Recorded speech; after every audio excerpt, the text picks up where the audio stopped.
के सेशन के अंदर अपने बैकएंड की एप्लीकेशन जिसमें हम बैकएंड की एप्लीकेशन में अपने रेस्ट एपीआई किस तरह से लिखेंगे उस सब के ऊपर बात करेंगे।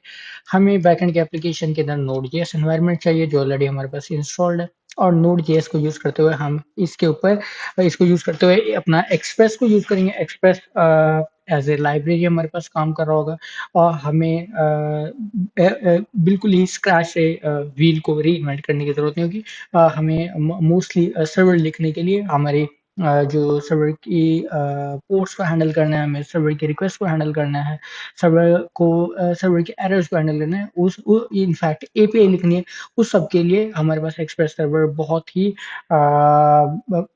ही बेहतर फंक्शंस प्रोवाइड करता है जो इजी टू यूज है और इनफैक्ट ये बहुत ही एक अनओपिनियनेटेड फ्रेमवर्क है। मीन्स कि आप अपने लिहाज से इसे मैनेज करके अपनी एप्लीकेशन लिख सकते हो। सो हम क्या कर रहे होंगे, नोड.js और एक्सप्रेस को यूज करते हुए अपनी रेस्ट एपीआई लिख रहे होंगे, जिसके लिए आपने क्या करना है, अपने जहाँ पे भी आप अपने प्रोजेक्ट को, अपने फोल्डर को मैनेज कर रहे होंगे, तो मैंने यहाँ पे अपने पास एक ई कॉमर्स का फोल्डर बनाया। उसके अंदर दो ब्लैंक फोल्डर, एक बैकएंड एपीआई के लिए और एक फ्रंट एंड ऐप के लिए।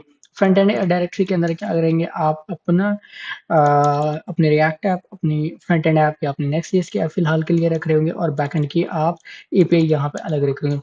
क्योंकि मन स्टैक प्योरली आप रिएक्ट, अगर आप अपने इस आर्किटेक्चर के लिहाज से चले तो आपने front end as an individual application plan किया था। आपने कहा कि आपकी फ्रंट एंड एप्लीकेशन अपनी, यानी ये रिएक्ट की एप्लीकेशन सेपरेट होगी और बैकएंड की एप्लीकेशन सेपरेट होगी। सो उस पर्पज के लिए हमने क्या किया कि जी, हमने यहाँ पे दो डायरेक्टरीज मैनेज कर ली, बैकएंड की इंडिविजुअली और फ्रंट एंड की अलग से। ठीक है, तो मैं क्या करता हूँ, इस वाली डायरेक्टरी को वीएस कोड के अंदर ओपन कर लेता हूँ और वीएस कोड के अंदर यहाँ पे मैं क्या कर लेता हूँ, अपना कमांड प्रॉम्प्ट यूज कर लेता हूँ। यहाँ पे अभी मुझे क्या करना है, अपने इस प्रोजेक्ट को इनिशियलाइज करना है। इस प्रोजेक्ट के अंदर मैं क्या कराऊंगा, काम कराऊंगा। तो कैसे, सबसे पहले आप लिखेंगे npm init और npm init से आप अपने पैकेज को इनिशियलाइज कर रहे होंगे। आपसे डिटेल पूछी जाएंगी, आपका प्रोजेक्ट का नाम, मैं एंटर प्रेस करता हूँ, जो मेरे डायरेक्टरी का नाम है वही मेरे पैकेज का नाम रहेगा, वर्जन, डिस्क्रिप्शन, एंट्री पॉइंट। फिलहाल के लिए इन सबको मैं इग्नोर करते हुए जस्ट डिफॉल्ट सेटिंग्स के साथ जाना चाहूंगा। ठीक है, सो मेरी एक file packet dot JSON create हो गई। अभी के लिए हम बात करें, एक्सप्रेस को यूज कर रहे होंगे, तो एक्सप्रेस दरअसल क्या है, एक लाइब्रेरी, एक फ्रेमवर्क जो आपके जो अंडर द हुड, यानी कि जो बैकएंड के अंदर नोड जेएस को ही यूज करता है, लेकिन एक बेहतर, एक मैनेज्ड फ्रेमवर्क है जो आपके मिनिमलिस्ट है, बॉयलर प्लेट कोड के साथ है, यानी कि आपको बहुत ही ज्यादा आपको कोड लिखना नहीं होता। आप बहुत ही चंद लाइनों के साथ अपना सर्वर लिखना स्टार्ट कर रहे होते हो। सो आपको क्या करना है, इसको इंस्टॉल करना है। इंस्टॉल करने के लिए सिंपल npm इंस्टॉल एक्सप्रेस कीजिए, आप अपने सर्वर को इंस्टॉल कर लीजिए। इसी के साथ ही क्या करते हैं, जैसे ही आपका एक्सप्रेस सर्वर इंस्टॉल होगा, आपके पास नोड मॉड्यूल्स का फोल्डर बन गया और एक और फाइल क्रिएट हो गई, package dash lock dot JSON की फाइल, जो इन सारे के सारे चेंजेस का ट्रैक रख रही होगी। यहाँ पे आप अपनी पहली फाइल बना सकते हो जिसका नाम इंडेक्स डॉट जेएस है। ठीक है, आप इस फाइल को इंडेक्स डॉट जेएस रख सकते हो, इसको आप सर्वर डॉट जेएस रख सकते हो, आप इसको मेन डॉट जेएस नाम दे सकते हो। ये आपकी वो एंट्री पॉइंट फाइल होगी, ये आपकी वो मेन फाइल होगी जो जावास्क्रिप्ट की, जहां से जावास्क्रिप्ट की एग्जीक्यूशन स्टार्ट होगी। सो अब आपने जावास्क्रिप्ट को कैसे, इस इसके अंदर आपने एक्सप्रेस को यूज करते हुए जावास्क्रिप्ट लिखनी है। यूं समझ लें कि आप क्या करें, ऑब्वियसली नोड जेएस तो लिख ही रहे हैं, लेकिन उसके टॉप के ऊपर आप क्या यूज करें, अपना एक्सप्रेस सर्वर यूज करें। आप डिपेंडेंसीज के अंदर देखो, आपके पास एक ही डिपेंडेंसी फिलहाल है और वो क्या है, एक्सप्रेस है। ठीक है, अच्छा, इसी के साथ साथ हमने नोड जेएस की कुछ चीजें भी डिस्कस करते जाएंगे। नोड, अगर आप इसी के एक्सप्रेस को आप इसकी गेट स्टार्टेड में इंस्टॉलेशन से, तो आपने ये अपना डायरेक्टरी बनाना और इनिशियलाइज करना, एंट्री पॉइंट सेट करना, ये सारी की सारी चीजें आप देख चुके हो। ठीक है, नेक्स्ट हेलो वर्ल्ड की तरफ आए। यहाँ पे इन्होंने क्या किया, एक कंप्लीट आपको सर्वर लिखना सिखा रहे हैं कि सर्वर किस तरह से लिखा जा सकता है। ठीक है, ओके, हम क्या करते हैं, अपने इस index.js फाइल के अंदर गए, हमने ये जो अभी एक्सप्रेस सर्वर इंस्टॉल किया है, इसी एक्सप्रेस सर्वर को क्या कर लेंगे, अपने पास इंपोर्ट कर लेंगे। ठीक, इसको इंपोर्ट करके उसके बाद इसे यूज़ करना स्टार्ट करेंगे। सो हमारे पास एज़ यू नो कि हमारे पास जावास्क्रिप्ट ES6 जो मॉडर्न जावास्क्रिप्ट है, वो क्या करते हैं, मॉडर्न जावास्क्रिप्ट के अंदर जो इंपोर्ट का सिंटैक्स है, वो आप क्या यूज़ करते हो, इंपोर्ट आप क्या करते हो, कीवर्ड यूज़ करते हो। तो आप लिखो इंपोर्ट एक्सप्रेस फ्रॉम एक्सप्रेस, ठीक है? तो आपने क्या किया, अपने इस एक्सप्रेस सर्वर को क्या कर लिया, इंपोर्ट कर लिया, ठीक है? अब यहाँ पे आपको अंडरस्टैंड करने की ज़रूरत है कि जो नोड जेएस है, नोड जेएस एक बहुत बड़ी, एक ह्यूज रन टाइम एनवायरनमेंट है, एक बहुत बड़ी एक इंटरप्रेटर है जावास्क्रिप्ट को एग्जीक्यूट करने का, जिसके पीछे बहुत सारे पैकेजेस दिए हुए हैं, एक एक चीज को हैंडल करने की डिटेल्स दी हुई है, लाइब्रेरीज, फंक्शंस लिखे हुए हैं, मॉड्यूल्स लिखे हुए हैं, ठीक है?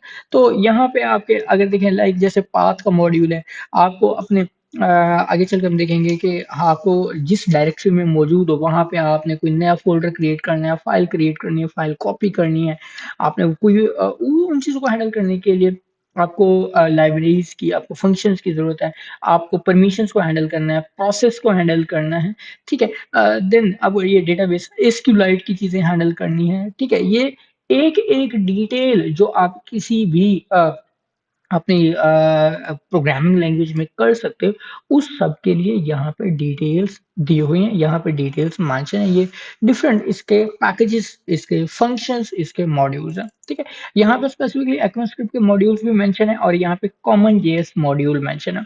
कॉमन जेएस मीन्स जावास्क्रिप्ट क्या करता है, दो तरह से बेसिकली यूज होता है, एक मॉडर्न जावास्क्रिप्ट के तौर पे और एक ट्रेडिशनल, ठीक है? ट्रेडिशनल जो जावास्क्रिप्ट यूज होती है वो कॉमन जेएस मॉड्यूल तरीका कहलाता है।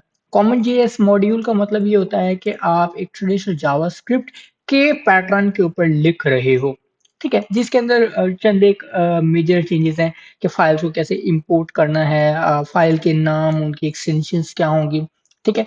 अब यहाँ पे देखिए, इन्होंने बताया है कि जी आप क्या कर रहे होते हो, जब आप अपने ये जावास्क्रिप्ट की फाइल लिख रहे हो, तो ये क्या करता है, एमजेएस की फाइल्स को सपोर्ट करता है, डॉट जेएस की फाइल्स को सपोर्ट कर रहा होता है। आप जब भी ये यूज कर रहे होंगे, तो आपने पैकेज डॉट जेसन के अंदर, टाइप के अंदर, या तो आपने मॉड्यूल बताना है, या क्या करना है, आपने कॉमन जेएस बताना है, ठीक है? तो कॉमन जेएस अगर यानी कि आप ट्रेडिशनल अब आप जावास्क्रिप्ट का लिख रहे हो, तो आपको टाइप बताना पड़ेगा कॉमन जेएस। अगर आप ईएस मॉड्यूल यूज करें, तो आप बता रहे होंगे मॉड्यूल सेटअप करे होंगे। सो हम चूंकि अभी जैसे मैंने इंपोर्ट का सिंटैक्स लिखा, तो मुझे पैकेज के अंदर जाके यहाँ पे क्या करना है, टाइप बतानी होगी, उसके अंदर आप क्या करते हो, अपना मॉड्यूल बता देते हो कि हम क्या करें, मॉड्यूल्स के तौर पे इसको यूज कर रहे होंगे, ठीक है? तो ये भी आपको मैं बताता हूँ कि मॉड्यूल्स में और पैकेज इनके बाय डिफॉल्ट क्या कितने ज़्यादा डिफरेंसेस हैं। एज सच कोई ह्यूज डिफरेंसेस नहीं है। फॉर एग्जांपल यहाँ पे भी आप देख सकते हो कि आपने आपने एक फंक्शन बनाया, आई मीन आप क्लास बना रहे हो, फंक्शन जो भी आप ट्रेडिशनली आप क्या करते हो जावास्क्रिप्ट के अंदर फंक्शन बनाते हो, आप उसे क्या कर रहे हो, एक्सपोर्ट कर रहे हो, तो आप एक्सपोर्ट डिफॉल्ट के तौर पे आप यूज कर रहे हैं और इंपोर्ट किया करते हैं। जबकि कॉमन जेएस के अंदर हम क्या कर रहे होते हैं, उससे जब हमने इंपोर्ट करना है, तो हम क्या करते हैं, रिक्वायर का मॉड्यूल यूज कर रहे होते हैं, यानी रिक्वायर का फंक्शन यूज कर रहे होते हैं। तो इस तरह के कुछ डिफरेंसेस हैं, इसके अलावा कोई स्पेसिफिकली ज्यादा ह्यूज डिफरेंसेस नहीं है। सिंस आप रिएक्ट के बैकग्राउंड से हैं, तो आप कॉमनली इंपोर्ट का सिंटैक्स यूज करें, तो इसलिए हम क्या करेंगे, इंपोर्ट को ही प्रेफर कर रहे होंगे। ओके, तो हमने कहा जी एक्सप्रेस फाइन। अब एक्सप्रेस को हमने इंपोर्ट करने के बाद हम क्या करते हैं, एक अपनी ऐप क्रिएट करते हैं, हम लिखते हैं जी const app equal to express. हमने क्या किया, अपना एक्सप्रेस जो इंपोर्ट किया था उसको इनिशियलाइज कर लिया इस एक ऐप के अंदर। अब ये ऐप, ये आपकी एक ही दफा ये आपकी ऐप इनिशियलाइज होगी, आपकी मेन इंडेक्स डॉट जेएस या सर्वर डॉट जेएस जो भी फाइल होगी, ये उसके अंदर रहेगा। अब इसके अंदर हम क्या करेंगे, अपनी एपीआई, हम अपने कुछ फंक्शंस, कुछ हम अपने राउट्स लिखना स्टार्ट कर रहे होंगे कि हमारी रिक्वेस्ट कहाँ पे आ रही होगी, हम उस चीज़ को हैंडल करने की बात करें।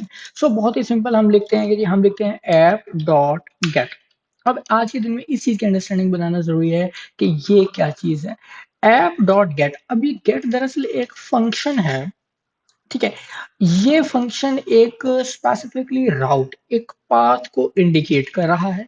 यहाँ पे आप बताते हो कि जी वो पाथ क्या है, मैंने ये फिलहाल बता दिया, स्लैश मेरा पाथ होगा।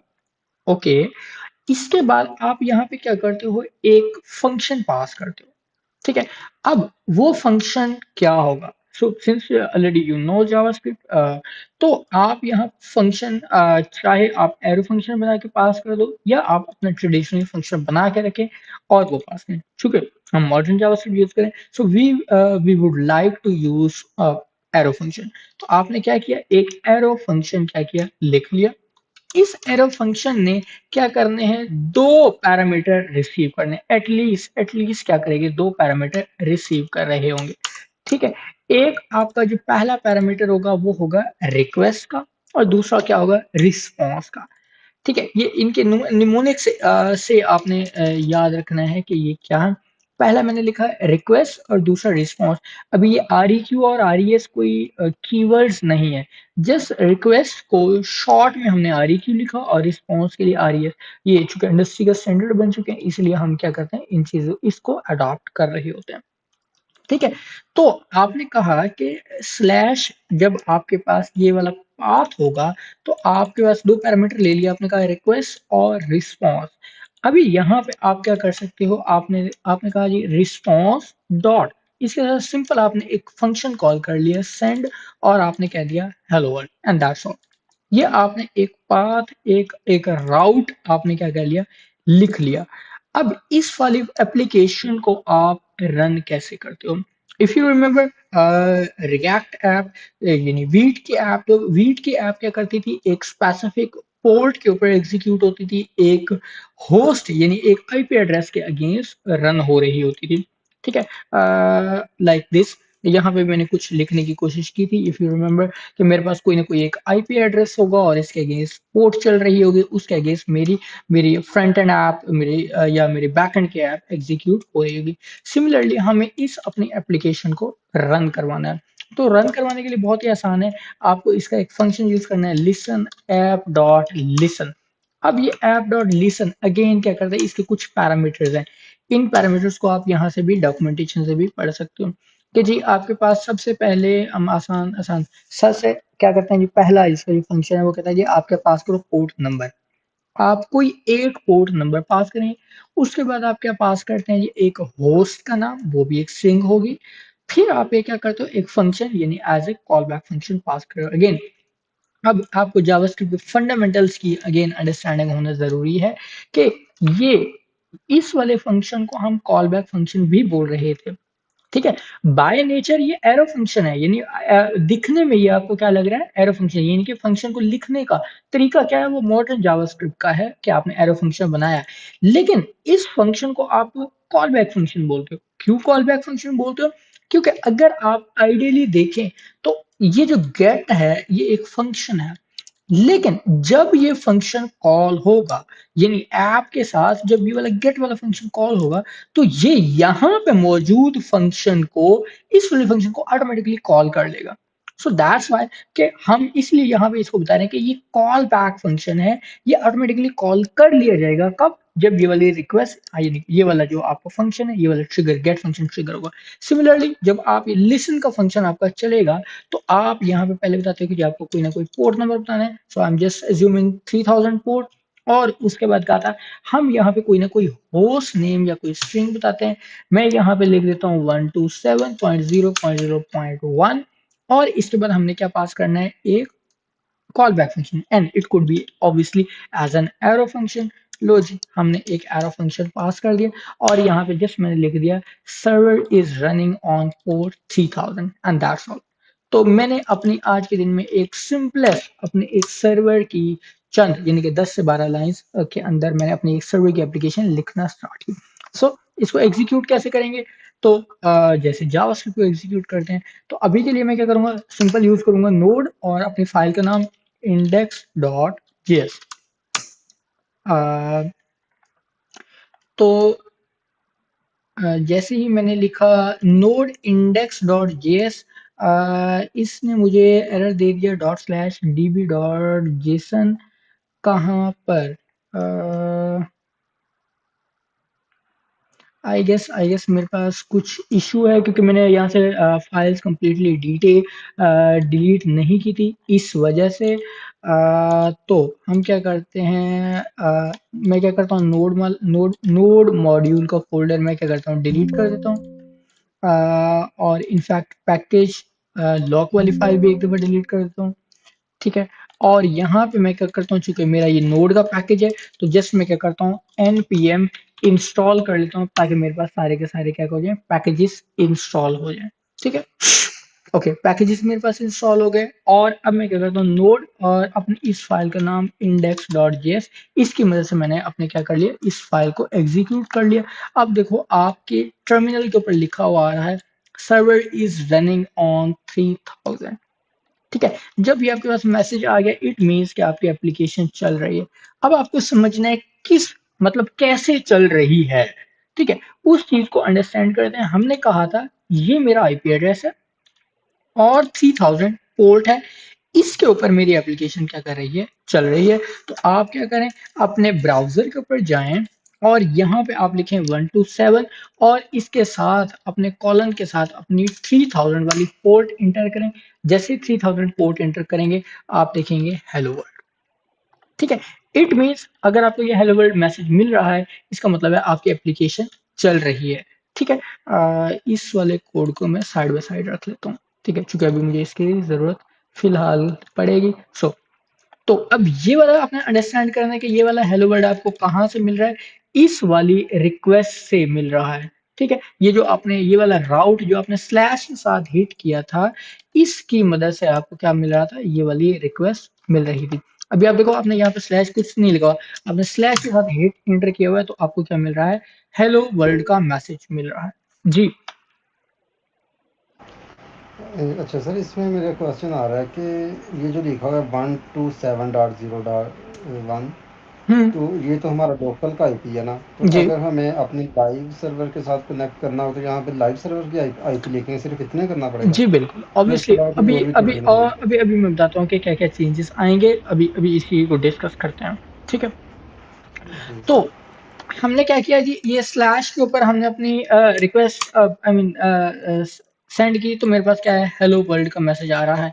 अच्छा, अभी के लिए अगर मैं यहाँ पे मैसेज चेंज कर दूं, मैं कह दूं हेलो फ्रॉम एक्सप्रेस, और अभी ये देखिए मेरी फाइल सेव है, और मैं इसको रिफ्रेश कर रहा हूँ, तो मेरे पास यहाँ पे मैसेज चेंज नहीं है, मेरे पास हेलो वर्ल्ड ही स्टैटिकली आ रहा है। उसकी रीजन ये है कि आपका सर्वर आपको रीरन करना पड़ेगा, आपको सर्वर इसको दोबारा रीस्टार्ट करना पड़ेगा। तो सर्वर रीस्टार्ट कैसे करेंगे, कंट्रोल सी प्रेस किया और आपने दोबारा रन करना है नोड index.js, और again you can see here the server is running on 3000 post. Now just reload this and you are getting your new message. ठीक है। इट मीन्स कि आपकी रिक्वेस्ट ये चल रही है। फाइन। अभी के लिए यहाँ से डिटेल लिखना देखना स्टार्ट कीजिए कि ये क्या क्या, यहाँ से आप डेटा कैसे क्या कर रहे हो, आप अपने सर्वर साइड से डेटा सेंड कर रहे हो। इफ यू रिमेम्बर, ब्राउजर के ऊपर जो कुछ दिखता है वो आपकी क्लाइंट साइड होती है। तो आप क्या कर रहे हो, दरअसल यहाँ पे ये सर्वर से डेटा सेंड कर रहे हो, सर्वर से आप मैसेज सेंड कर रहे हो, ये आपका स्ट्रिंग मैसेज है। सो आप यहाँ से क्या क्या सेंड कर सकते हो।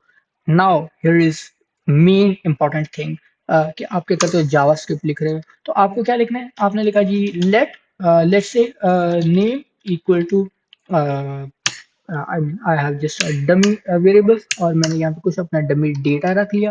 अब आप क्या कर सकते हो, रिस्पॉन्स डॉट सेंड, और यहाँ पे आप सेंड कीजिए, आपने क्या किया, नेम यहाँ से सेंड कर दिया। ठीक है। अगेन आपको क्या करना है, सर्वर को बंद करना है, कंट्रोल सी प्रेस करेंगे और रन करेंगे नोड की मदद से index.js, और यहाँ से रीलोड कीजिए। Now you are getting the name. ठीक है। तो अब देखो, पहला प्रॉब्लम के लिए आपको क्या करना पड़ रहा है, ये जो बार बार सर्वर को बंद करके चलाने वाला पार्ट है, how we can overcome this issue, इस चीज को कैसे हैंडल किया जा सकता है। So for that purpose we have a module named as nodemon. ठीक है। तो ये साथ के साथ ना चीजें आपने देखते जाना है। अभी हमारे पास हम क्या करने जा रहे हैं, एक नया पैकेज, एक नया मॉड्यूल यूज करने जा रहे हैं, विच इज नोडमॉन।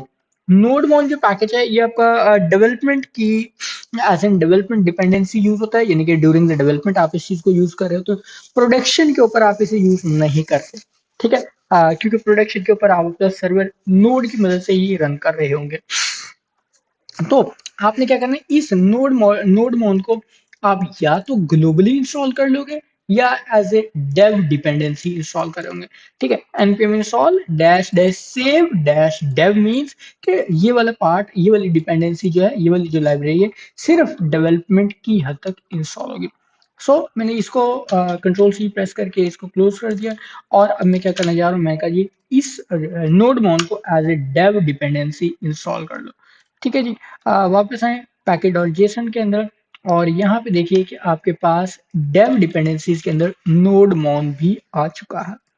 अब आपको क्या करना है, यही वाली लाइन जो आप पहले लिख रहे थे कि नोड इंडेक्स डॉट जेएस, अब आप क्या लिखेंगे, इसको लिख लेंगे नोड मॉन। ठीक है, आप ये लिख सकते हो नोड मॉन इंडेक्स डॉट जेएस। ठीक है, अब आप देखिए सेम थिंग, आप सेम रिस्पॉन्स देख पा रहे हो कि दरअसल नोड मॉन एग्जीक्यूट हुआ। नोड मॉन ने जाहिर है अपने ये वॉचेस के कुछ वेरिएबल स्टार्ट किए कि इसमें कौन कौन सी फाइल, उनकी कौन कौन सी एक्सटेंशन, उन सब चीजों को देखना है। और उसने एट द एंड क्या किया, नोड नोड वाली कमांड ही रन की, जिसमें हमने कहा कि नोड इंडेक्स डॉट जेएस, हम पहले डायरेक्टली ये वाली कमांड रन कर रहे थे, नोड मोड ने इस चीज को खुद एग्जीक्यूट किया, और अब आप यहाँ पे देख रहे हो कि 3000 के ऊपर आपकी ऐप रन हो रही है। सो इस चीज का बेनिफिट कैसे लेंगे, मैं क्या कहता हूँ, ये मुझे नेम प्रिंट नहीं करना, मुझे इसके साथ लेट से, अब देखो मैंने जस्ट वो रिमूव किया, तो देखो आपका सर्वर ऑटोमेटिकली यहाँ पे रीस्टार्ट हुआ है। ये रिफ्रेश करो, ये देखो अभी कोई रिस्पॉन्स नहीं है, क्योंकि जाहिर है हमने यहाँ से डेटा कुछ सेंड नहीं किया। मैं क्या करता हूँ, यहाँ पे बैक टिक के साथ अपने सारे स्ट्रिंग लिटरल लिख लेता हूँ, फॉर एग्जाम्पल हेलो, और यहाँ पे मैं अपना नेम और एज और ये सारी details just as a string literal backtick operator के साथ लिखिए। तो देखें आप सारी की सारी डिटेल गेट कर पा रहे हो। Hello variable variable, then as and जो भी आप डिटेल गेट करना चाह रहे थे। ठीक है, लेट्स से मैं इसको चेंज कर देता हूँ। मैं इसको लिखता हूँ जस्ट, ठीक है। तो अभी आप इसको रिफ्रेश करोगे तो आपको ये डिटेल मिल रही है, आपको सर्वर को रीस्टार्ट करने वाला इशू आपका क्या हो गया, रिजॉल्व हो गया। फाइन। सेकंड थिंग, आप यहाँ पे देख पा रहे हो कि आपने क्या किया, अपने वेरिएबल सेंड करना सीख लिए कि आप अपने वेरिएबल्स का डेटा कैसे सेंड कर पा रहे होंगे। ठीक है, मैं क्या करता हूँ, आपने इंडिविजुअल यानी प्रिमिटिव वेरिएबल सेंड करने देख लिए, either it's a string, it's an integer value. ठीक है, आप यहाँ पे क्या कर सकते हो, अपनी कोई अरे बना सकते हो, आप अपना ऑब्जेक्ट बना सकते हो। लेट्स से मैं कहता हूँ जी मेरे पास क्या है जी, एक प्रोडक्ट वेरिएबल है। ठीक है, और इसको मैं एज एन ऑब्जेक्ट सेटअप करता हूँ। अच्छा, अब चूंकि ये मेरे हर हर माइनर चेंज के ऊपर मेरा सर्वर रीस्टार्ट हो रहा होगा, तो मैं इसलिए फाइल के अंदर ऑटो सेव क्या करता हूँ, बंद कर देता हूँ, ताकि जैसे मैं सेव करूंगा फिर मेरा सर्वर रीस्टार्ट हो जाए। ठीक है, तो मैंने कहा जी प्रोडक्ट, और इस प्रोडक्ट के अंदर मैंने प्रोडक्ट की डिटेल लिख ली, जो भी जिस की वैल्यू पेयर जो आप ऑलरेडी जावास्क्रिप्ट में हैंडल करना जानते हो। और मैं क्या करता हूँ, अब ये करता हूँ जस्ट अपने इस रिस्पॉन्स डॉट सेंड, और मैं इस अपने ऑब्जेक्ट को क्या कर देता हूँ, सेंड कर देता हूँ। ठीक है, और जस्ट रीलोड इट। ठीक है, okay, what's going on. Okay, इसको मैं एक दफ़ा बंद करके दोबारा चला लेता हूँ, नोड मोन index dot JS and just reload it.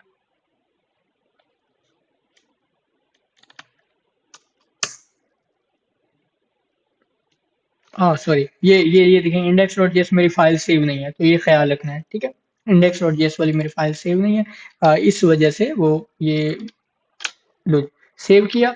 और अभी के लिए आप देखो, शायद अब आप समझ पा रहे होंगे कि आपको डेटा मिलना स्टार्ट हो, वही टिपिकल जावास्क्रिप्ट का मेथड, जावास्क्रिप्ट का डेटा, जेसन के अंदर जो आप डेटा देख पा रहे थे, जो आपने एपीआई एक्सप्लोर की थी as an reference, as a sample fake store की एपीआई।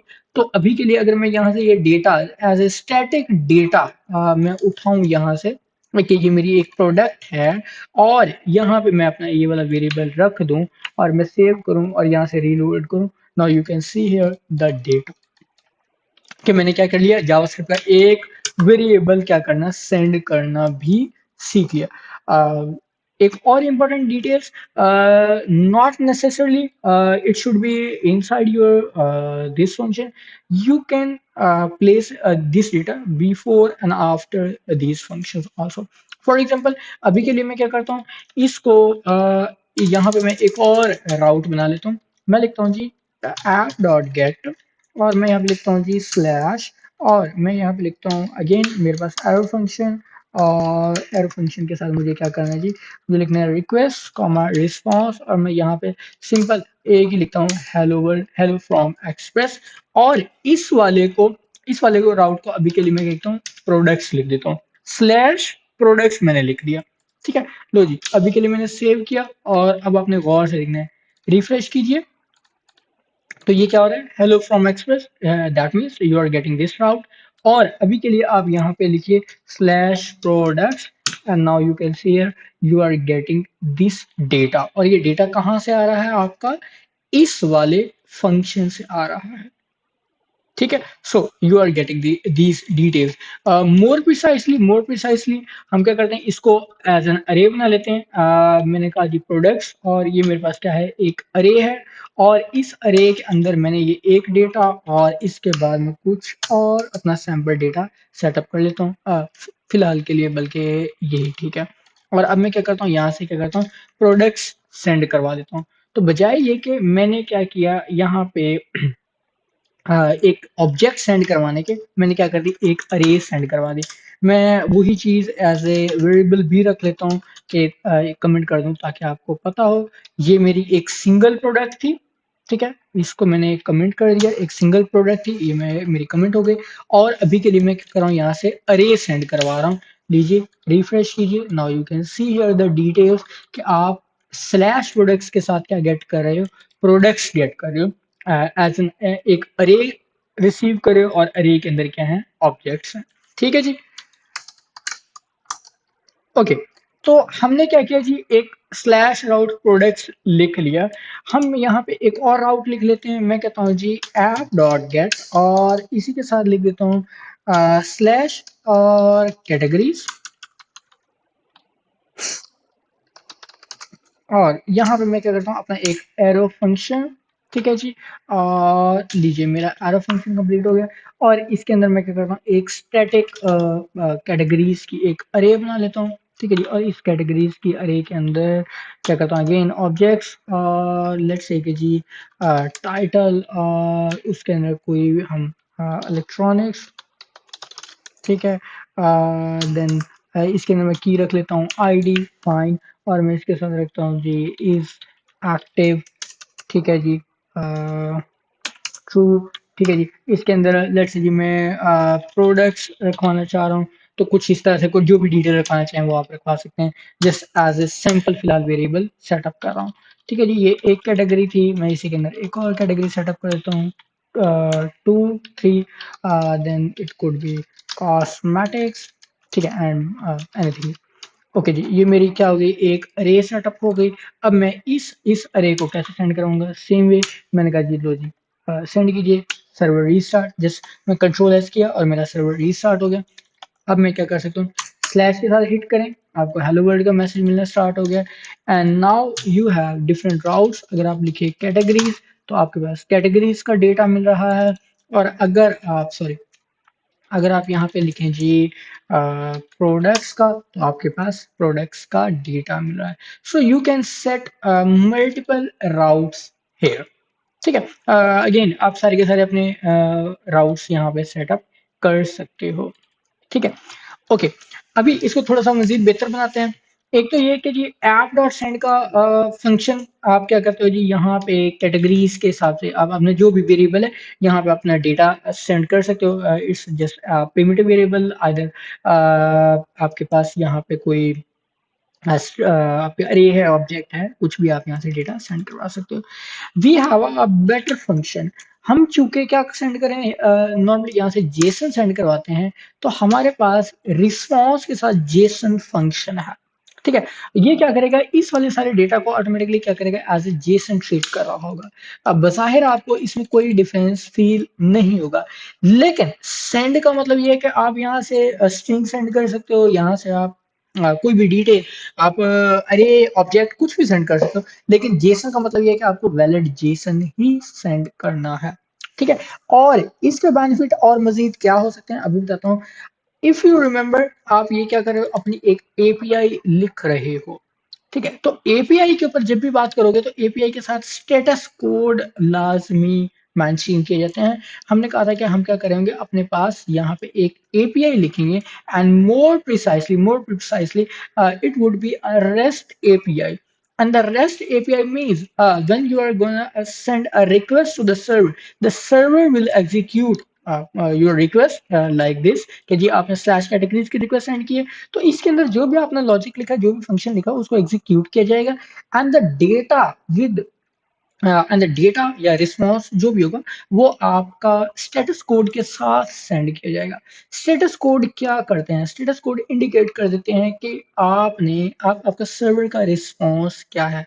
ठीक है, फॉर एग्जांपल बहुत ही प्रोमिनेंटली अगर मैं स्टेटस कोड की बात करूं, तो आपके पास 5 बड़ी सीरीज के अंदर स्टेटस कोड ही करते हैं। 100 की सीरीज, 200, 300, 400 एंड 500। बहुत कॉमनली जो यूज होते हैं वो ऑब्वियसली हमारे पास क्लाइंट साइड एरर्स और सर्वर साइड एरर्स के या रिडायरेक्शन के मैसेज और सक्सेसफुल के रिस्पॉन्सेज यूज होंगे। फॉर एग्जांपल, अभी हमने ये जो रिक्वेस्ट सेंड की है, हमें इसका जो रिस्पॉन्स आया है सक्सेसफुली एग्जीक्यूट हुई, और सक्सेसफुल एग्जीक्यूशन के बाद आपका डेटा भी सेंड हो गया। तो ये 200 का स्टेटस कोड है। ठीक है, अगर इस सीरीज में है तो पहला स्टेटस कोड ही 200 है। 200 का मतलब ये है कि आपने रिक्वेस्ट सेंड की और रिक्वेस्ट के साथ सक्सेसफुली आपको आपकी एग्जीक्यूशन हो गई। But sometimes we just have an error, हमारे पास कोई एरर हो सकता है, सर्वर साइड के ऊपर प्रॉब्लम हो सकता है, तो हम अपनी मर्जी का स्टेटस कोड सेंड करवा सकते हैं। या मेरे पास प्रॉब्लम हो सकता है, मेरे पास कुछ यहाँ पे डेटा नहीं है, या मेरे पास कोई भी और प्रॉब्लम जो जो मेरे सर्वर साइड पे हो सकता है, उस चीज को टैकल करने के लिए हम क्या करते हैं, स्टेटस कोड यूज क्या करते हैं। तो स्टेटस कोड दरअसल symbols as a mnemonics as a keyword के तौर पे यूज होंगे। ये आपके एचटीटीपी वर्ब भी कहलाते हैं, यानी कि ये जो आपका एपीआईज हैं, ये इन स्टेटस कोड की मदद से काम कर रहे होते हैं। ठीक है, तो जाहिर है चूंकि आप एपीआई बना रहे हो, जब भी आप एपीआई बना रहे होंगे, आपको कोई ना कोई एपीआई को टेस्ट करने के लिए टूल चाहिए होगा। ठीक है, तो यानी कि ये आपका क्लाइंट तो है ही है। क्लाइंट मीन्स कि आपकी कोई वेब ऐप हो सकती है, कुछ भी मोबाइल ऐप हो सकती है। लेकिन जब आप एपीआई बिल्ड कर होते हैं, डेवलप कर होते हैं as a backend developer, you need to test your API. तो आप सारी एपीआई को इस तरह से ना ब्राउजर के ऊपर टेस्ट नहीं कर पा रहे होंगे। ठीक है, अभी तो ये आपकी एक सिंपल गेट रिक्वेस्ट है, आप देखो ये वर्ब जो है यूज हो रहा है, ये गेट रिक्वेस्ट है। तो यहाँ से आप क्या कर रहे हैं, इसको देख पा रहे हैं, डेटा फेच कर रहे हैं। लेकिन जब आपको डेटा क्रिएट करना होगा, डेटा अपडेट करना है, डेटा डिलीट करना है, आपको कॉम्प्लेक्स किस्म के ऑपरेशंस परफॉर्म करने हैं, वो सारे के सारे आप इस ब्राउजर से इस आप यहाँ से सेंड नहीं कर पाओगे। सो for that purpose you need API testing tool. और बहुत कॉमनली एपीआई टेस्टिंग टूल आपका पोस्टमैन यूज होता है। आपको कोई इसमें कोई मुश्किल नहीं है, जैसा आपने क्या करना है, इंटरनेट में लिखें, पोस्टमैन को डाउनलोड कर लें, और पोस्टमैन को क्या कर लें, अपने पास इंस्टॉल कर लें। ठीक है, पोस्टमैन डाउनलोड, ये इसकी ऑफिशियल साइट है। यहाँ से आपने क्या करना है, इसे डाउनलोड करें और इंस्टॉल कर लें, या आप इनफैक्ट क्या कर सकते हैं, इसे वेब वर्जन भी इसका रन कर सकते हैं। तो अगर मैं इसका वेब वर्जन रन करूं,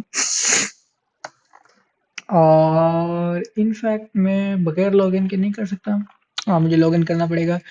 लॉगिन मैं नहीं करना चाह रहा। सो तो आप जस्ट क्या कर लें कि जी इसको डाउनलोड कर लें, यही है, जस्ट डाउनलोड करके इंस्टॉल करेंगे। इस तरह का आपके पास कोई इंटरफेस आएगा। ये चूंकि मेरे पास ऑलरेडी रिक्वेस्ट लिखी हुई है, मैं इनको क्लोज कर देता हूँ। फिलहाल के लिए इसको ऐसे समझ लीजिए कि ये जस्ट आपके पास एक ओवरव्यू था, मैं इसको क्लोज कर देता हूँ। फाइन। तो अभी आपको कैसे आपने काम करना होगा, आप क्या करेंगे जी, आप एक नई रिक्वेस्ट क्रिएट करेंगे। वो नई रिक्वेस्ट क्या होगी, HTTP रिक्वेस्ट। अब यहाँ पे आप अपना कंप्लीट URL जो आप ये लिख रहे थे, आप यहाँ पे यूज करोगे क्या, HTTP के साथ ये आपका होस्ट का नाम, यानी जो भी आपका आईपी एड्रेस था, आगे आपके पास क्या पोर्ट नंबर, और ये आपका राउट। तो अब आप जब आप क्या करेंगे, अपनी रिक्वेस्ट सेंड कर रहे होंगे, तो यहाँ पे देखिए, इस रिक्वेस्ट को सेंड करने के बाद आपके पास same data as a response आपको दिख रहा है, and now you are getting the status code details also। सिर्फ ये नहीं है, इसके अंदर बहुत सारी ऑप्शंस हैं। इन फ्यूचर आप क्या करेंगे, कुछ पैरामीटर्स यूज करेंगे, कोई ऑथराइजेशंस की चीजें, हेडर्स, बॉडी, अंदर these all of these operation these functions will be utilized in future. सो आपको ये पोस्टमैन को यूज करना आना चाहिए। तो यहाँ से देखिए कि अगर डिफरेंट रिक्वेस्ट की टाइप्स होंगी कि गेट रिक्वेस्ट हो सकती है, गेट रिक्वेस्ट डेटा फेच करने के लिए, डेटा गेट करने के लिए, पोस्ट डेटा क्रिएट करने के लिए, पुट रिक्वेस्ट डेटा को अपडेट करने के लिए, and patch request is also used to update data. Then we have delete request, head and options. तो ये आपकी सारी की सारी क्या होंगी, रिक्वेस्ट की टाइप्स होंगी। ये आज के दिन के बाद आप इसे एपीआई एंड कह रहे होंगे। ये बज़ाहिर तो एक यूआरएल दिख रहा है, but it's not an ordinary URL, it's a specific URL जो आपको क्या कर रहा है, डेटा रिटर्न कर रहा है। इसके अंदर कोई यूआई की लॉजिक नहीं है, कोई इंटरफेस नहीं है, जस्ट आपके पास प्योर डेटा है और इस डेटा को आप कहीं पे भी कंज्यूम कर सकते हो। तो आपको क्या करना है, ये एपीआई एंड कैसे कंज्यूम करना है, यू कैन सी हियर। एक नई रिक्वेस्ट लिख लो, सेम मैं यहाँ पे लिखता हूँ जी कैटेगरीज, ठीक है। और जैसे ये रिक्वेस्ट सेंड करोगे, ये 404 स्टेटस कोड आ रहा है, 404 नॉट फाउंड, ठीक है। जाहिर है ये वाला राउट एग्जिस्ट नहीं कर रहा। तो आप क्या करते हैं जी, आपने यहाँ पे कैटेगरीज के साथ लिखा। अब जैसे आपने वैलिड कैटेगरीज का वर्ब लिखा, आपने राउट लिखा, तो ये 200 ओके के साथ देख रहे हो आपको ये डेटा मिल रहा है। तो आप इंडिविजुअली स्टेटस कोड कैसे सेंड करते हो, जस्ट आपको क्या करना है, आपको लिखना है रिस्पॉन्स डॉट स्टेटस, और इस स्टेटस के साथ आपको क्या करना है, जो भी आप स्टेटस का कोड बताना चाहें वो आप अपनी मर्जी से क्या कर सकते हो, यहाँ पे सेटअप कर सकते हो। फॉर एग्जांपल मैं अभी के लिए जानबूझ के यहाँ पे क्या करता हूँ, स्टेटस कोड 500 सेट करता हूँ, और जिसन के अंदर मैं अपनी मर्जी से यहाँ पे एक ऑब्जेक्ट सेंड कर सकता हूँ, और इसके अंदर जो भी आप लिखना चाहो। मैं कह देता हूँ कि जी मेरे पास message internal server error, error के अंदर समथिंग वेंट रॉन्ग, और ये डेटा मैं सेंड नहीं करवाता, ठीक है। बस जस्ट मैं इस तरह का एरर सेंड कर रहा हूँ। जो जी मैंने सेंड किया, और अभी आप अपने पोस्टमैन टूल के ऊपर जाएं, सेंड की रिक्वेस्ट सेंड करें, and now you can see here 500 internal server error, और मैसेज क्या है, इंटरनल सर्वर एरर, और जो भी आपने एरर सेटअप करवाया था, ठीक है। कल को आपने कोई और स्टेटस कोड सेंड करना है, लाइक आप कहते हो जी आपका कोई डेटा एग्जिस्ट नहीं कर सकता, या इनफैक्ट 200 वाला सक्सेस का जो डेटा है वो भी आप अगर सेटअप करना चाहो, तो आप इस तरह से भी सेटअप कर सकते हो कि आप एक ऑब्जेक्ट बनाएं। आपने कहा जी मैसेज के कैटेगरीज फेच्ड, ठीक है, या आप कह लो कि ये कैटेगरीज हैं या मैसेज दो भी देना चाहो, आप यहाँ पे डेटा वेरिएबल बनाओ, उसके अंदर आप कैटेगरीज रखो, और एरर को क्या सेट कर दो, नल सेट कर दो। So it's just a practice कि आप डेटा कैसे हैंडल करते हो, ठीक है। अभी के लिए ये देखो कि मैसेज, और मैसेज के साथ आपका एक डेटा, और डेटा का एक ऑब्जेक्ट मिल रहा है, और उसके बाद अरे मिल रही है। अब ये रिस्पॉन्स का कैसा होगा, ये रिस्पॉन्स आपकी प्रैक्टिस है, आप रिस्पॉन्स किस तरह से डिजाइन करते हो, ठीक है, इट्स अप टू यू, ठीक है। ये आपकी चॉइस होगी, आप फ्रंट एंड पे कैसे कंज्यूम करेंगे, ये उस लिहाज से भी आप देख सकते हो, since you are gonna be front end developer as well as back end developer, तो उस लिहाज से आप दोनों चीजों को साथ लेके चलोगे। नॉर्मली क्या होता है कि जो फ्रंट एंड डेवलपर है, लाइक रिएक्ट डेवलपर या नेट या व्यू, आई मीन व्यू, जो भी ये जावास्क्रिप्ट के फ्रंट एंड डेवलपर्स हैं, उन्हें क्या करता है, एपीआई को कंज्यूम करना होता है। एपीआई आपका एक सेपरेट डेवलपर लिख रहा होता है। तो जस्ट ये आपका जो बैकएंड डेवलपर है वो इस तरह के एपीआई के राउट्स प्रोवाइड करेगा, बता देगा जी ये स्टेटस कोड होंगे और ये वाला रिस्पॉन्स आएगा। तो फ्रंट एंड डेवलपर जस्ट इस वाले पाथ को, इस यानी एपीआई एंड को अपने एंड पे कंज्यूम कर रहा होता है, ठीक है। हाँ जी, यहाँ तक कोई डाउट, कोई कंफ्यूजन हो तो प्लीज पूछ लीजिएगा। ओके, थोड़ा सा इसको आगे ले, जी ओके, इसको आगे लेके जी सर, ओके, क्लियर। इसको आगे लेके चलते हैं। तो एटलीस्ट हमने स्टेटस कोड भी सेट करना सीख लिए, रिस्पॉन्स अपनी मर्जी का क्रिएट करना हमने सीख लिया, हमने मल्टीपल राउट्स बनाना सीख लिए। इसको एक थोड़ा सा नेक्स्ट लेवल के ऊपर लेके चलते हैं। हम कहते हैं एक और राउट बनाते हैं। हम कहते हैं कि जी जैसे अभी हमने फेक स्टोर वाली एप्लीकेशन में हम देख रहे होते हैं कि मेरे पास अगर मैं यहाँ पे प्रोडक्ट के साथ /1 लिखूं, तो मेरे पास वो प्रोडक्ट मिल रही है जिसकी आईडी 1 है। तो ये वाला राउट कैसे सेटअप होगा, सो हियर वी गो। हम क्या कर सकते हैं, अगर कैटेगरीज के ऊपर मैं फिलहाल यहाँ पे सेटअप करना चाहूँ, या इनफैक्ट प्रोडक्ट्स के ऊपर भी सेटअप कर लेते हैं। हम कहते हैं जी ऐप डॉट गेट, सेम उसी तरह से आपने लिखा जी अपनी एक रिक्वेस्ट बनाई। फर्क सिर्फ इतना है, पहले आप लिख रहे थे स्लैश प्रोडक्ट्स, अब मैंने लिखा slash colon ID. What does it mean? It means that आप यहाँ पे कोई पैरामीटर रिसीव कर रहे हो। ठीक है, अब ये चीज अंडरस्टैंड करने की, ये क्या है? पैरामीटर है। पैरामीटर्स आप यूआरएल के अंदर रिसीव करते हो। ये आपका जो एपीआई एंड का रिसोर्स नेम होगा। अगेन मैं अगर आपको मजीद डिटेल के साथ बताना चाहूँ, इसको हम ब्रेक डाउन कर लेते हैं, कि आपको ये चीज पता हो कि ये क्या है। इस वाले यूआरएल के अंदर there are lot of things. इसको आप नॉर्मली क्या बोलते हो कि ये आपका क्या है जी? एपीआई एंड है। ठीक है, और रीजन कि ये आपको क्या मिलेगा? डेटा रिटर्न कर रहा होगा। इसके अंदर जो ये वाली पार्ट है, इसको स्पेसिफिकली आप बोलते हो कि ये आपका रिसोर्स नेम है। ठीक है, ये रिसोर्स नेम इस वजह से कि ये एक डिटेल, एक रिसोर्स को मेंशन कर रहा है। It would B products, it would be your orders, it would B customers, it would B reviews. ये इस तरह की कोई भी आपकी डिटेल हो सकती है जो इनफैक्ट आप डेटाबेस में मैनेज कर रहे होंगे। ठीक है, और उसके पीछे ये वाला जो स्पेसिफिकली पार्ट है, लाइक ये वाला पार्ट, ओके इसको मैं किसी और कलर में हाईलाइट कर देता हूँ। ये वाला पार्ट, ठीक है, इसको आप कह सकते हो कि जी ये आपका क्या है जी? बेस यूआरएल है। ठीक है, जाहिर है जब आप डिप्लॉय करेंगे सर्वर के ऊपर तो आप ये वाला पाथ क्या करेंगे? कंप्लीटली चेंज करेंगे। और एज एन होल आप इस चीज को क्या बोलते हो कि ये आपका क्या है? एक एपीआई एंड है। तो अब इसके आगे ये पैरामीटर है। अभी के लिए जैसे देखें कि ये स्लैश के बाद आप क्या यूज करते हैं? पैरामीटर्स पास कर दें। आपने लिखा स्लैश वन। अब चूंकि ये मेरी एपीआई है जो मैं लिख रहा हूँ, तो उसके ऊपर ये वाला राउट नहीं है, इसलिए वो कहता है can not gate slash product slash one. ये वाली डिटेल उसे नहीं मिल रही, ये वाला राउट इनफैक्ट उसे नहीं मिला। सो हम ये वाला राउट कैसे सेटअप करेंगे? हम लिखेंगे कि slash products, okay, slash ID. और अभी के लिए मैं यहाँ पे सिर्फ लिख देता हूँ रिस्पॉन्स और हेलो फ्रॉम, और विद स्पेसिफिक आईडी। ठीक है, जस्ट लो जी, इसको रीलोड करो, ये देखो हेलो फ्रॉम एक्सप्रेस, बल्कि इसको भी मैं बेहतर बना देता हूँ। मैं इसको कहता हूँ products route with specific ID लीजिए। ठीक है, ताकि अब आप इस चीज को ऐसे देख पाए। ठीक है, यूआरएल में देखें कि अगर आप वन निकाल दें तो ये आपके पास तमाम प्रोडक्ट्स को रिटर्न कर रहा है। तो ये देखो, ये जीसन के अंदर डेटा रिटर्न कर रहे थे, तो एक वेल स्ट्रक्चर्ड एज एन अरे या एज एन ऑब्जेक्ट मिल रहा था। अब ये यहाँ पे चूंकि हमने सेंड लिखा है और ये स्ट्रिंग है, तो इस वजह से ये इस तरह से डिटेल मिल रही है। एनी हाउ, अब ये जो यूआरएल में आईडी है, ये कैसे रिसीव करेंगे?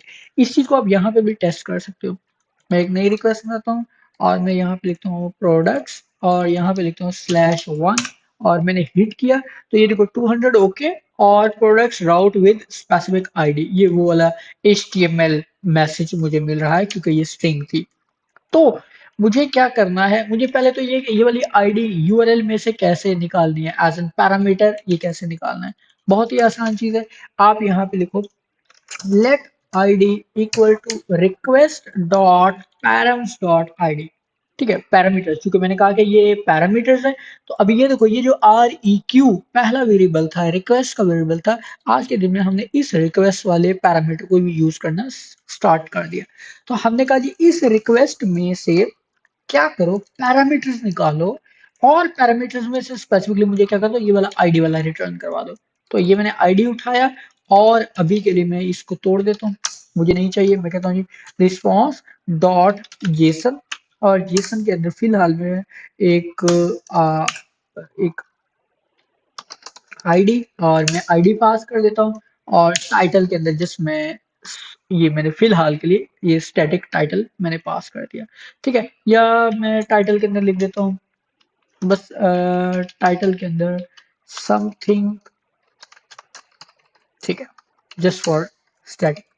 ठीक है, तो क्या होगा, आप आईडी, जो भी आईडी आप यूआरएल के अंदर दोगे, पैरामीटर्स के अंदर दोगे, वो हमने यहाँ से डीस्ट्रक्चर कर ली, इस पैरामीटर में से हमने निकाल ली, और रिस्पॉन्स के अंदर वही आईडी भी सेंड करवा दी और साथ में स्टैटिक एक मैसेज भी दे दी। लो जी, इसको टेस्ट करते हैं। हमने कहा जी ये सेंड करो। Now you are getting valid object, और जिसमें आप क्या देख रहे हो कि 200 ओके की रिस्पॉन्स के साथ आईडी क्या है 1। और अगर आप लिखो जी आईडी 2, तो यहाँ पे देखो आईडी 2 मिल रही है। अगर आप आईडी 5 लिखें तो आपने क्या कर लिया, आईडी 5 रिसीव करना सीख लिया। इट मीन्स कि आपने क्या किया, आपने ये वाला जो वेरिएबल था इस पैरामीटर्स में से डेटा निकालना सीख लिया। अगर ये 5 नहीं लिखोगे तो ऑटोमेटिकली वो वाला राउट हिट होगा जिसके अंदर आपने सारी प्रोडक्ट्स रिटर्न करवा दी। सो आप इस तरह से अपनी बाकी की रिक्वेस्ट भी लिख सकते हो। ठीक है, ये अगेन आप अपनी कैटेगरीज की रिक्वेस्ट, आपने ऑर्डर्स की रिक्वेस्ट, यूजर्स की रिक्वेस्ट, रिव्यूज की रिक्वेस्ट, सारे के सारे राउट्स इसी तरह से लिख रहे होंगे। ठीक है जी, यहां तक कोई कंफ्यूजन, कोई प्रॉब्लम? ओके जी, तो इसको थोड़ा सा मजीद एक्सपैंड करते हैं। हमने गेट रिक्वेस्ट लिखना स्टार्ट कर ली।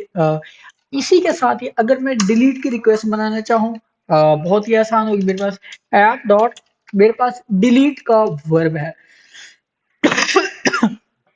ठीक है, मेरे पास क्या है, डिलीट का वर्ब। बिल्कुल वैसे ही जिस तरह से हमने क्या किया था, डिलीट अपनी गेट की रिक्वेस्ट लिखी थी, सेम उसी पैटर्न के ऊपर, जस्ट मेरा ये एचटीटीपी वर्ब चेंज होगा। ये एचटीटीपी वर्ब ये बताएगा कि ये मेरी क्या है, डिलीट की रिक्वेस्ट है। बाकी आईडी मैंने वैसे ही रिसीव की, वैसे ही डिस्ट्रक्चर की और डेटा सेंड किया। अभी आओ यहाँ पे ये गौर से देखना कि, बल्कि मैं इसके साथ मैसेज भी दिखाता हूँ, बल्कि यहाँ पे कहता हूँ डिलीट रिक्वेस्ट।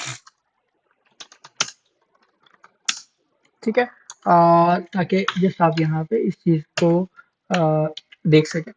तो ये है मेरी गेट रिक्वेस्ट जो मेरी तमाम प्रोडक्ट्स को रिटर्न कर रही है। और इसको कैटेगरीज क्लोज कर देता हूँ। और ये देखो जी, ये /1 का मतलब है ये जो मेरी एक प्रोडक्ट को रिटर्न कर रही है, ये मेरी दो गेट होगी। मीन्स कि अगर मुझे सारी प्रोडक्ट्स गेट करना हो तो भी मैंने राउट देख लिया, सिंगल प्रोडक्ट यानी एक प्रोडक्ट की डिटेल गेट करना हो तो वो राउट देख लिया। और अभी के लिए मैंने कहा जी ये है मेरी डिलीट रिक्वेस्ट। यहाँ से मैंने रिक्वेस्ट की टाइप चेंज कर दी डिलीट। अब मैंने कहा जी यहाँ से आप क्या करते हो, डिलीट की रिक्वेस्ट के साथ आपको पैरामीटर भी पास करना है और सेंड कीजिए। आप देख रहे हो आईडी 1 के साथ क्या है, डिलीट रिक्वेस्ट रिसीव। आप लिखिए यहाँ पे 1 2 3, तो ये देखें आईडी 1 2 3 के साथ आप देख रहे हो क्या है, डिलीट रिक्वेस्ट, और ये आपका रिस्पॉन्स है। ठीक है, यहाँ से रिस्पॉन्स आपको कैसे सेटअप करना है, ये वैसे ही है, वही बात है जो मैंने अभी आपको बताई थी। फॉर एग्जाम्पल आपको यहाँ से स्टेटस कोड चेंज करना है। आप कहते हो जी स्टेटस, स्टेटस के साथ आप कह दे जी 404, और आप कहते हो जी आईडी, और आईडी के अंदर ओके, आईडी के अंदर आप आईडी यही रखवा दो। और आप यहाँ पे देते हो मैसेज प्रोडक्ट नॉट फाउंड, और यहाँ पे आप कहते हो ये डेटा, और डेटा के अंदर आप रखवा देते हो नल, जस्ट एज जैसे एज ए सैंपल, कि कल को आपका ये रिस्पॉन्स भी हो सकता है इस आईडी के अगेंस्ट आपके पास प्रोडक्ट एग्जिस्ट नहीं करती। लीजिए, तो ये देखो आपने 404, ठीक है, और आपने कह दिया ID 1 2 3 product not found data null, तो आपको ये वाला डेटा भी हैंडल करना आ गया। ठीक है, ये वाला कंडीशंस के साथ, अभी कंडीशन स्टेटमेंट के साथ जाहिर है इनको आप हैंडल कर रहे होंगे, लेकिन एटलीस्ट आपको इसके वेरिएशंस का तो पता हो कि कैसे डिटेल्स सेंड करनी है। ठीक है जी, क्लियर होगी बात? ओके, तो हमने डिलीट की रिक्वेस्ट लिखना भी सीख लिया हमने। अब हम क्या करें, अपडेट की रिक्वेस्ट। अपडेट की रिक्वेस्ट भी सेम ही है। अपडेट की रिक्वेस्ट से पहले हम क्या करते हैं, अपनी एक पोस्ट रिक्वेस्ट देख लेते हैं कि पोस्ट रिक्वेस्ट कैसे लिखेगी। पोस्ट रिक्वेस्ट का मतलब ये है कि आपने डेटा कैसे क्रिएट करना है। ठीक है, डेटा क्रिएट करने के लिए आपको मल्टीपल डेटा आइटम सेंड करना होते हैं। फॉर एग्जांपल आपने प्रोडक्ट का नाम, प्रोडक्ट की आईडी, आपको उसकी प्राइस, काफी सारे पैरामीटर होंगे जो आपको सेंड करना है। तो वो सारी डिटेल्स आप पैरामीटर्स के अंदर सेंड नहीं कर सकते। ठीक है, it would not be a good option कि आप सारे के सारे पैरामीटर्स के अंदर सेंड करें। तो आपको पूरे का पूरा ऑब्जेक्ट कैसे सेंड करना है, उस चीज के लिए जाहिर है पोस्ट रिक्वेस्ट का हमारे पास एक अलग वर्ब होता है, जिसको ऑब्वियसली एचटीटीपी वर्ब की एक टाइप है। तो आप लिखते हो ऐप डॉट, आपने कहा जी पोस्ट, और पोस्ट के अंदर ये जो आपकी पोस्ट रिक्वेस्ट होगी, इस पोस्ट रिक्वेस्ट के अंदर डेटा कैसे रिसीव करोगे। ठीक है, अभी के लिए मैं कहता हूँ रिस्पॉन्स, और अब मैंने इसके साथ क्या दिया जी 201 स्टेटस कोड। 201 स्टेटस कोड होता है जब भी आप कोई रिसोर्स क्रिएट करते हो या अपडेट करते हो। मैसेज मैंने क्या दिया, प्रोडक्ट क्रिएटेड सक्सेसफुली, आईडी है ये जस्ट सैंपल एक डमी डेटा मैंने यहाँ से क्रिएट करके रख दिया। ओके, इधर आए, अब यहाँ से आप एक नई रिक्वेस्ट क्रिएट करें। आपने कहा जी स्लैश प्रोडक्ट्स। अब यहाँ पे ये लो, रिक्वेस्ट की टाइप तो आपने सेलेक्ट कर ली पोस्ट, और आपने किया सेंड 201, यानी सक्सेस, आप 201 क्रिएटेड का आ गया, आपके पास मैसेज भी सेंड हो गया। लेकिन जो डेटा आप क्रिएट करना चाह रहे हो वो कैसे सेंड करवाओगे।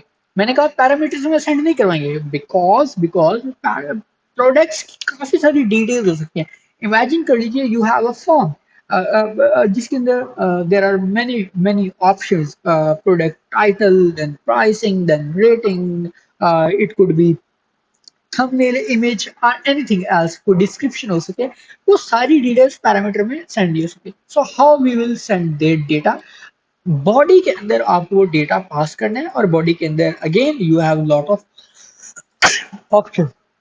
ठीक है, तो क्या हो सकते हैं जी, नॉर्मली हम क्या करेंगे जी, हम रॉ फॉर्मेट यूज करेंगे, और रॉ फॉर्मेट के अंदर हमारे पास पेनल्टी है जी, सॉरी पेनल्टी ऑफ ऑप्शंस है, हमारे पास text, JavaScript, JSON, HTML and XML. So preferably हम क्या यूज करेंगे, जेसन यूज करेंगे। अब यहाँ पे जेसन के अंदर कर्ली ब्रैकेट के अंदर आप अपना कुछ भी डेटा क्या कर सकते हैं, पास कर सकते हैं। फॉर एग्जाम्पल मैंने कहा जी आईडी, और मैंने आईडी लिख दिया, या मैं लिखता हूँ आईडी नहीं बल्कि मैं यहाँ पे लिखता हूँ नेम, और मैं यहाँ पे लिखता हूँ जी सोनी एक्स बी एस 900। अब ये वाला जो डेटा मैं यहाँ से सेंड करूंगा, मैं रिसीव कैसे करूंगा, इसके अंदर मुझे कैसे रिसीव करना है। भाई जैसे मैंने यहाँ पे पैरामीटर्स पास किए थे, तो मैंने यहाँ पे लिखा था कि request dot params dot ID. Similarly मैं चूंकि बॉडी के अंदर डेटा सेंड कर रहा हूँ, तो मैं यहाँ पे लिख सकता हूँ, मैंने कहा लेट प्रोडक्ट इक्वल टू, मैं कहता हूँ रिक्वेस्ट डॉट बॉडी। अब ये जो बॉडी के अंदर आपने डेटा क्या किया है, आपने बॉडी के अंदर डेटा आपने रिसीव किया, मैं इसको सर्वर के ऊपर लॉग कर रहा हूँ, यहाँ पे देखना चाह रहा हूँ। ठीक है, लो जी मैंने इसको सेव किया, वापस आइए और रिक्वेस्ट सेंड कीजिए, तो ये वाला रिस्पॉन्स तो जाहिर है आपको ऐसे HTTP रिस्पॉन्स मिलेगा, ये तो आपने देख लिया।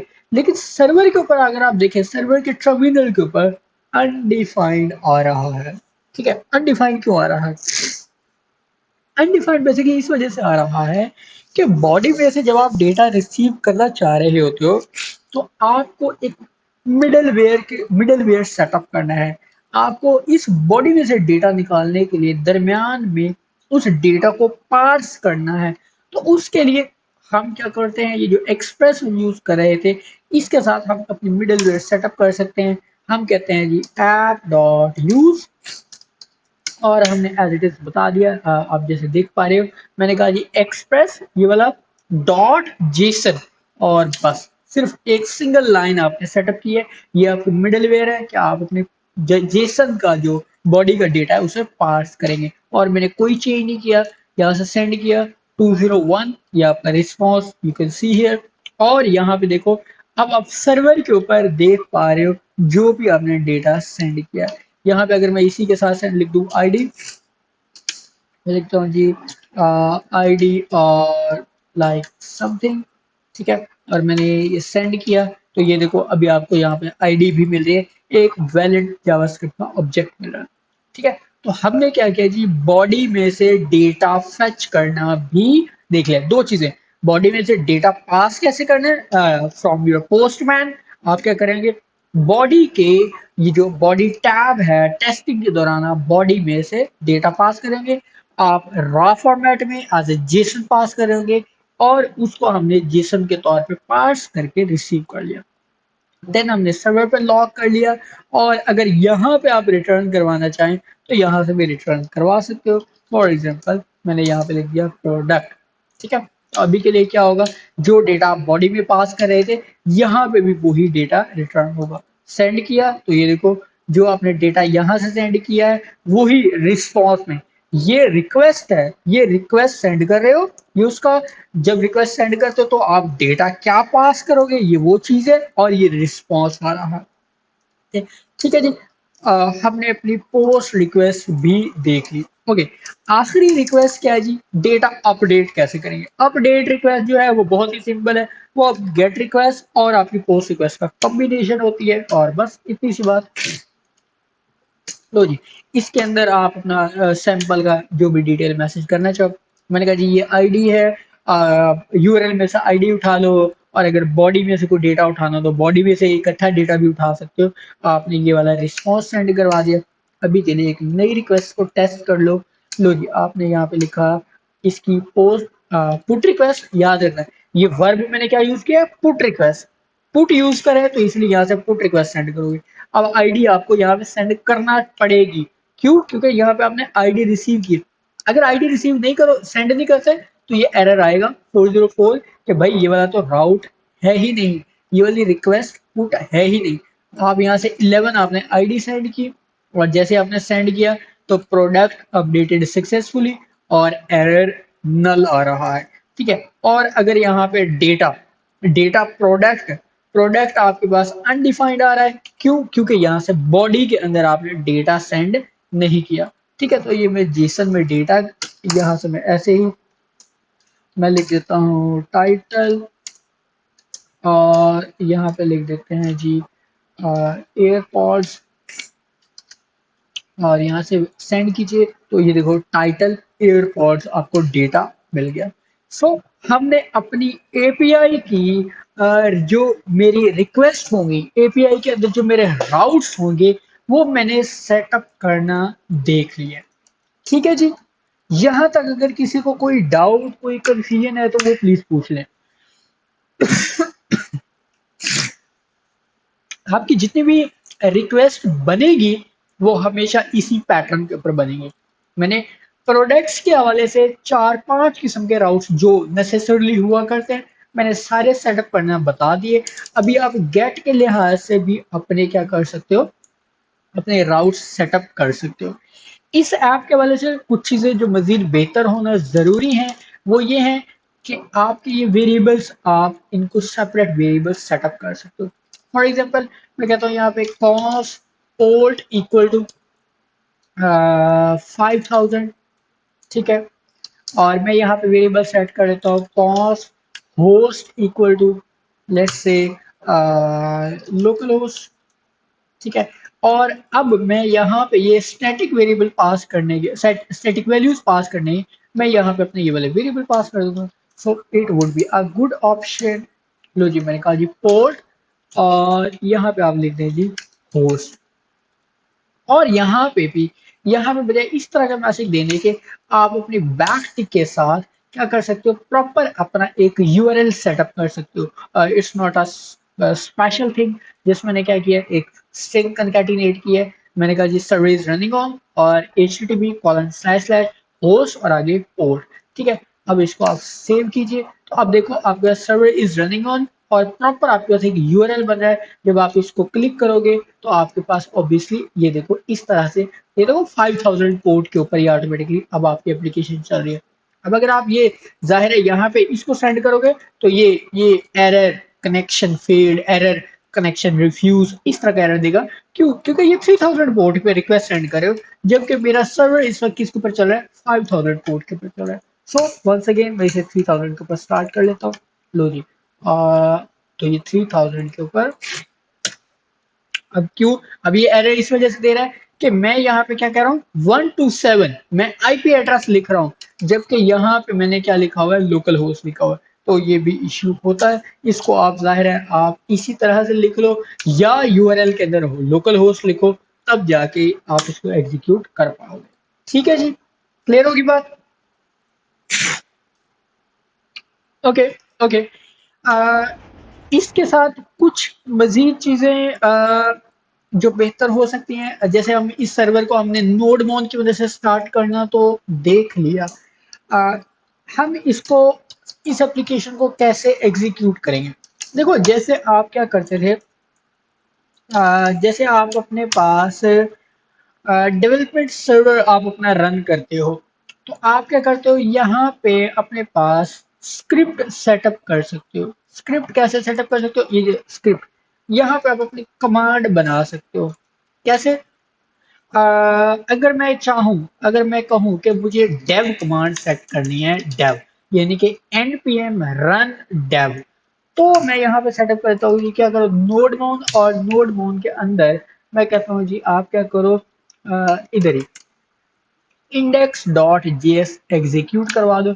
लो जी, अब ये मेरी डेव कमांड सेटअप हो गई है। डेव कमांड का मतलब ये होगा कि आप npm रन डेव कमांड चला सकते हो, जिस तरह से आप अपना रिएक्ट ऐप वीट की वजह से npm रन डेव से चलाते थे। सो you can execute here, you can execute this command also here. आप मजीद कमांड भी सेटअप कर सकते हो। फॉर एग्जांपल मुझे प्रोडक्शन के अंदर चलाना है सर्वर। प्रोडक्शन के अंदर नॉर्मली हमारे पास क्या होती है, स्टार्ट का स्क्रिप्ट होता है। तो स्टार्ट के स्क्रिप्ट के अंदर हम क्या करते हैं जी, इंडेक्स के अंदर स्टार्ट कर रहे होते हैं। तो इस तरह से भी मैं स्टार्ट कर सकता हूँ। अभी के लिए अगर मैं इस सर्वर को बंद कर दूं कंट्रोल सी के साथ, और मैं कहता हूँ npm स्टार्ट, तो npm स्टार्ट क्या करेगा, मेरा नोड को एग्जीक्यूट कर रहा है। ठीक है, उसने मेरे नोड की मदद से इस वाली एप्लीकेशन को एग्जीक्यूट किया। सो हमने अपनी डेवलपमेंट सेटअप को भी देख लिया। ठीक है, क्लियर होगी बात? जी, ओके।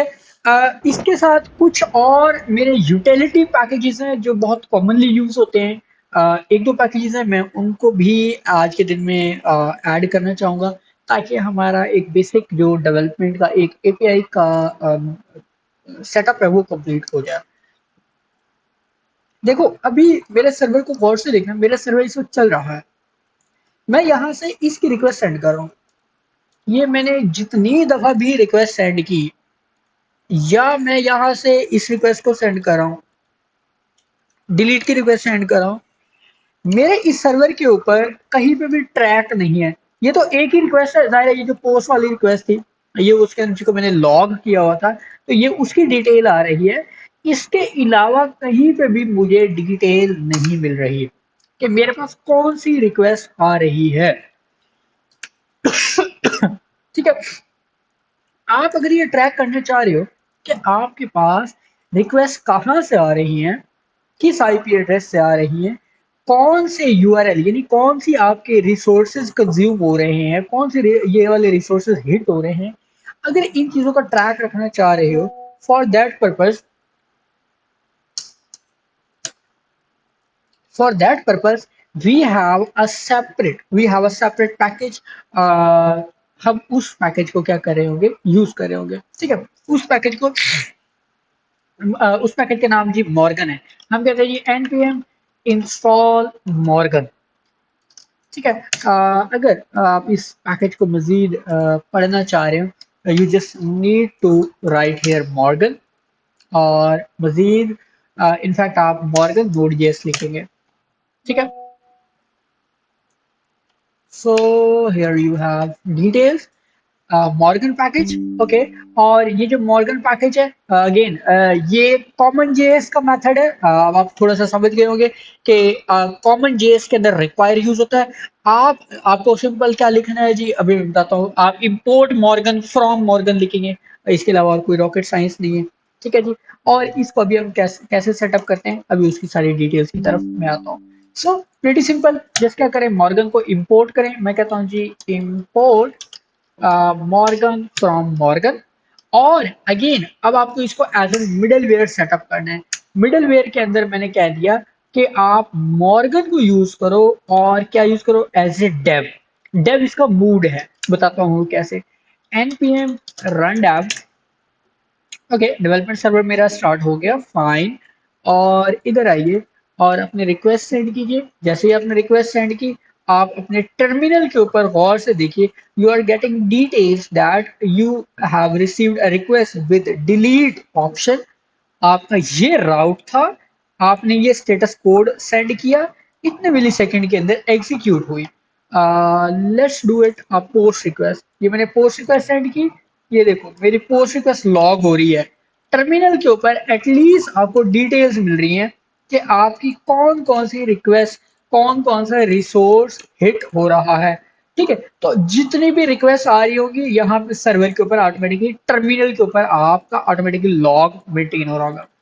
तो यहाँ पे आपके पास डेव ऑप्शन है, कंबाइंड, कॉमन, शॉर्ट, टाइनी, ये डिफरेंट किस्म के ऑप्शंस हैं। अगर मैं कॉमन ऑप्शन यूज करूं तो अभी देखो सेम रिक्वेस्ट मैंने सेंड की, लेकिन आप डिटेल देखो किस आईपी एड्रेस से रिक्वेस्ट हुई, किस डेट एंड टाइम को रिक्वेस्ट हुई, रिक्वेस्ट की टाइप क्या थी, देन आपका यूआरएल क्या था, प्रोटोकॉल क्या है, उसका रिस्पांस कोड क्या है, और कितने टाइम में एग्जीक्यूट हुई, ये सारी की सारी डिटेल आप लॉग कर पा रहे हो। सो इस तरह से आपको एरर्स हैंडल करना, आपको ट्रैफिक को मॉनिटर करना, काफी सारी चीजें आपके लिए हेल्पफुल होती हैं। फॉर दैट पर्पज हम ये मॉर्गन का पैकेज भी यूज करते हैं।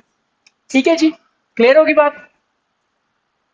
जी, एक और पैकेज, एक और पैकेज जिसके ऊपर मैं बात करना चाहूंगा, जैसे अभी मैंने ये वेरिएबल रखे हैं पोर्ट और होस्ट, कल को आपके काफी सारे इसके अंदर कोई सीक्रेट वेरिएबल्स होंगे, कोई आपके पास कुछ क्रेडेंशियल्स हो सकते हैं। जैसे कल को आपने डेटाबेस सर्वर के साथ कनेक्ट करना है तो डेटाबेस सर्वर का यूजर नेम, पासवर्ड, उसका कोई यूआरएल हो सकता है। आप कोई मेल सर्वर के साथ कनेक्ट करना चाह रहे हो तो मेल सर्वर की कोई डिटेल्स हो सकती हैं। आपने कोई सिक्योरिटी के लिए कोई पासवर्ड एनक्रिप्ट करने के लिए सीक्रेट रखना है तो वो हो सकता है।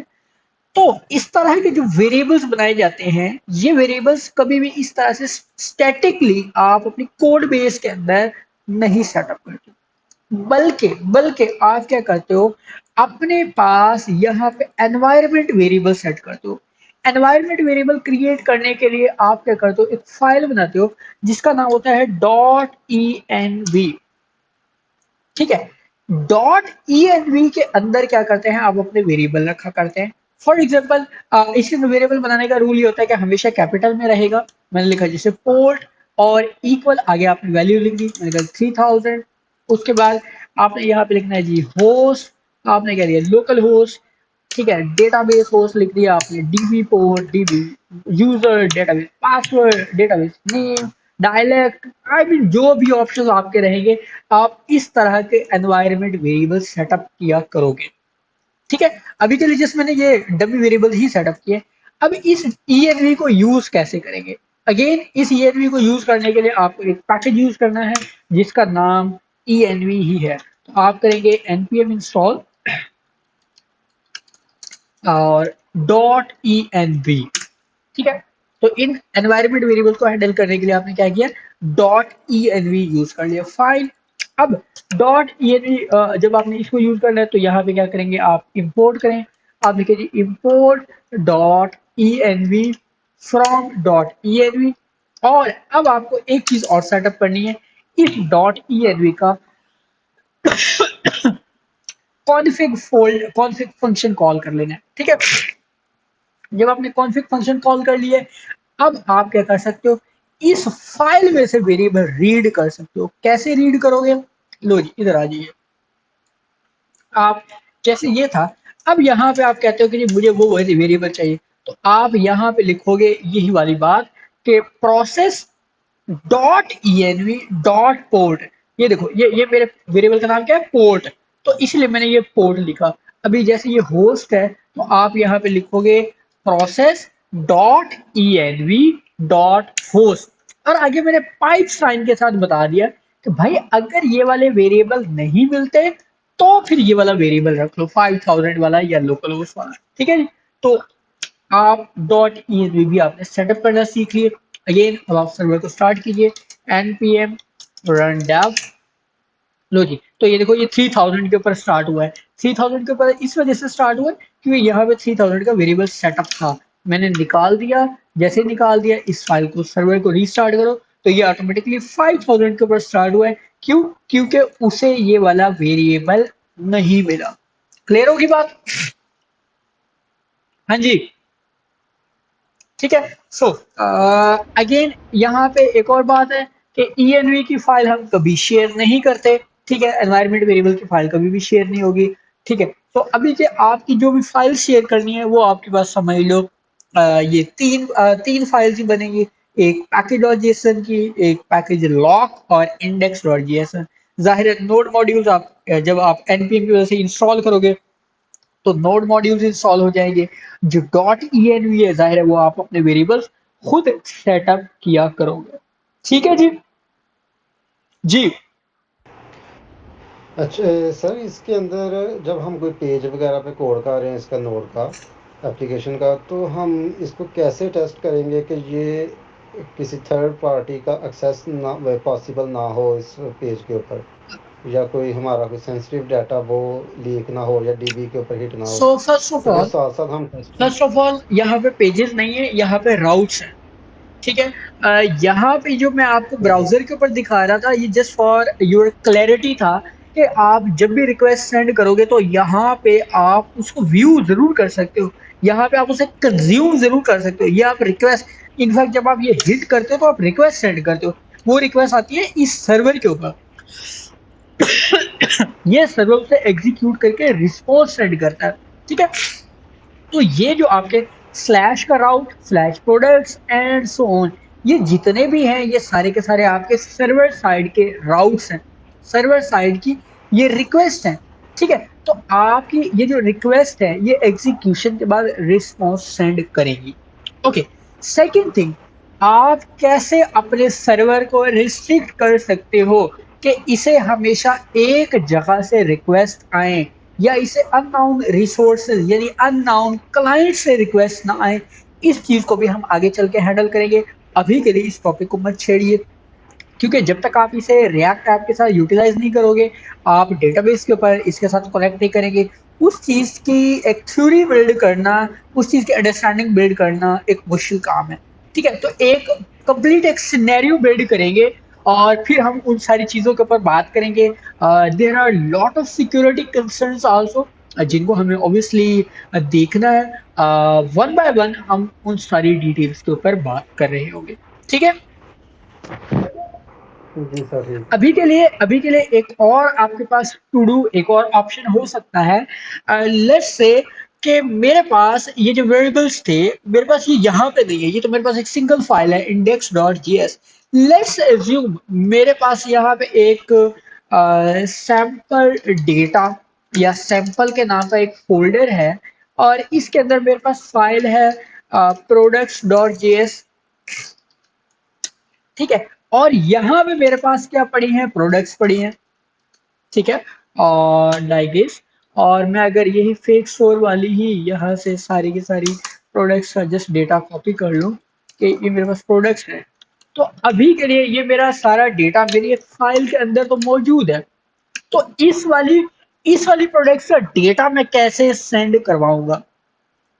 मुझे ये जो प्रोडक्ट्स वाला राउट है, मुझे यहाँ पे ये वाला डेटा सेंड नहीं करवाना, मेरे पास ये है ही नहीं। मेरे पास ये वाला डेटा है, ये कैसे सेंड करवा सकता हूँ? अगेन जावास्क्रिप्ट आपको आनी चाहिए। क्या करना है, आपने इस वेरिएबल को एक्सपोर्ट करना है। आपने क्या लिखा, एक्सपोर्ट डिफॉल्ट प्रोडक्ट्स, बस।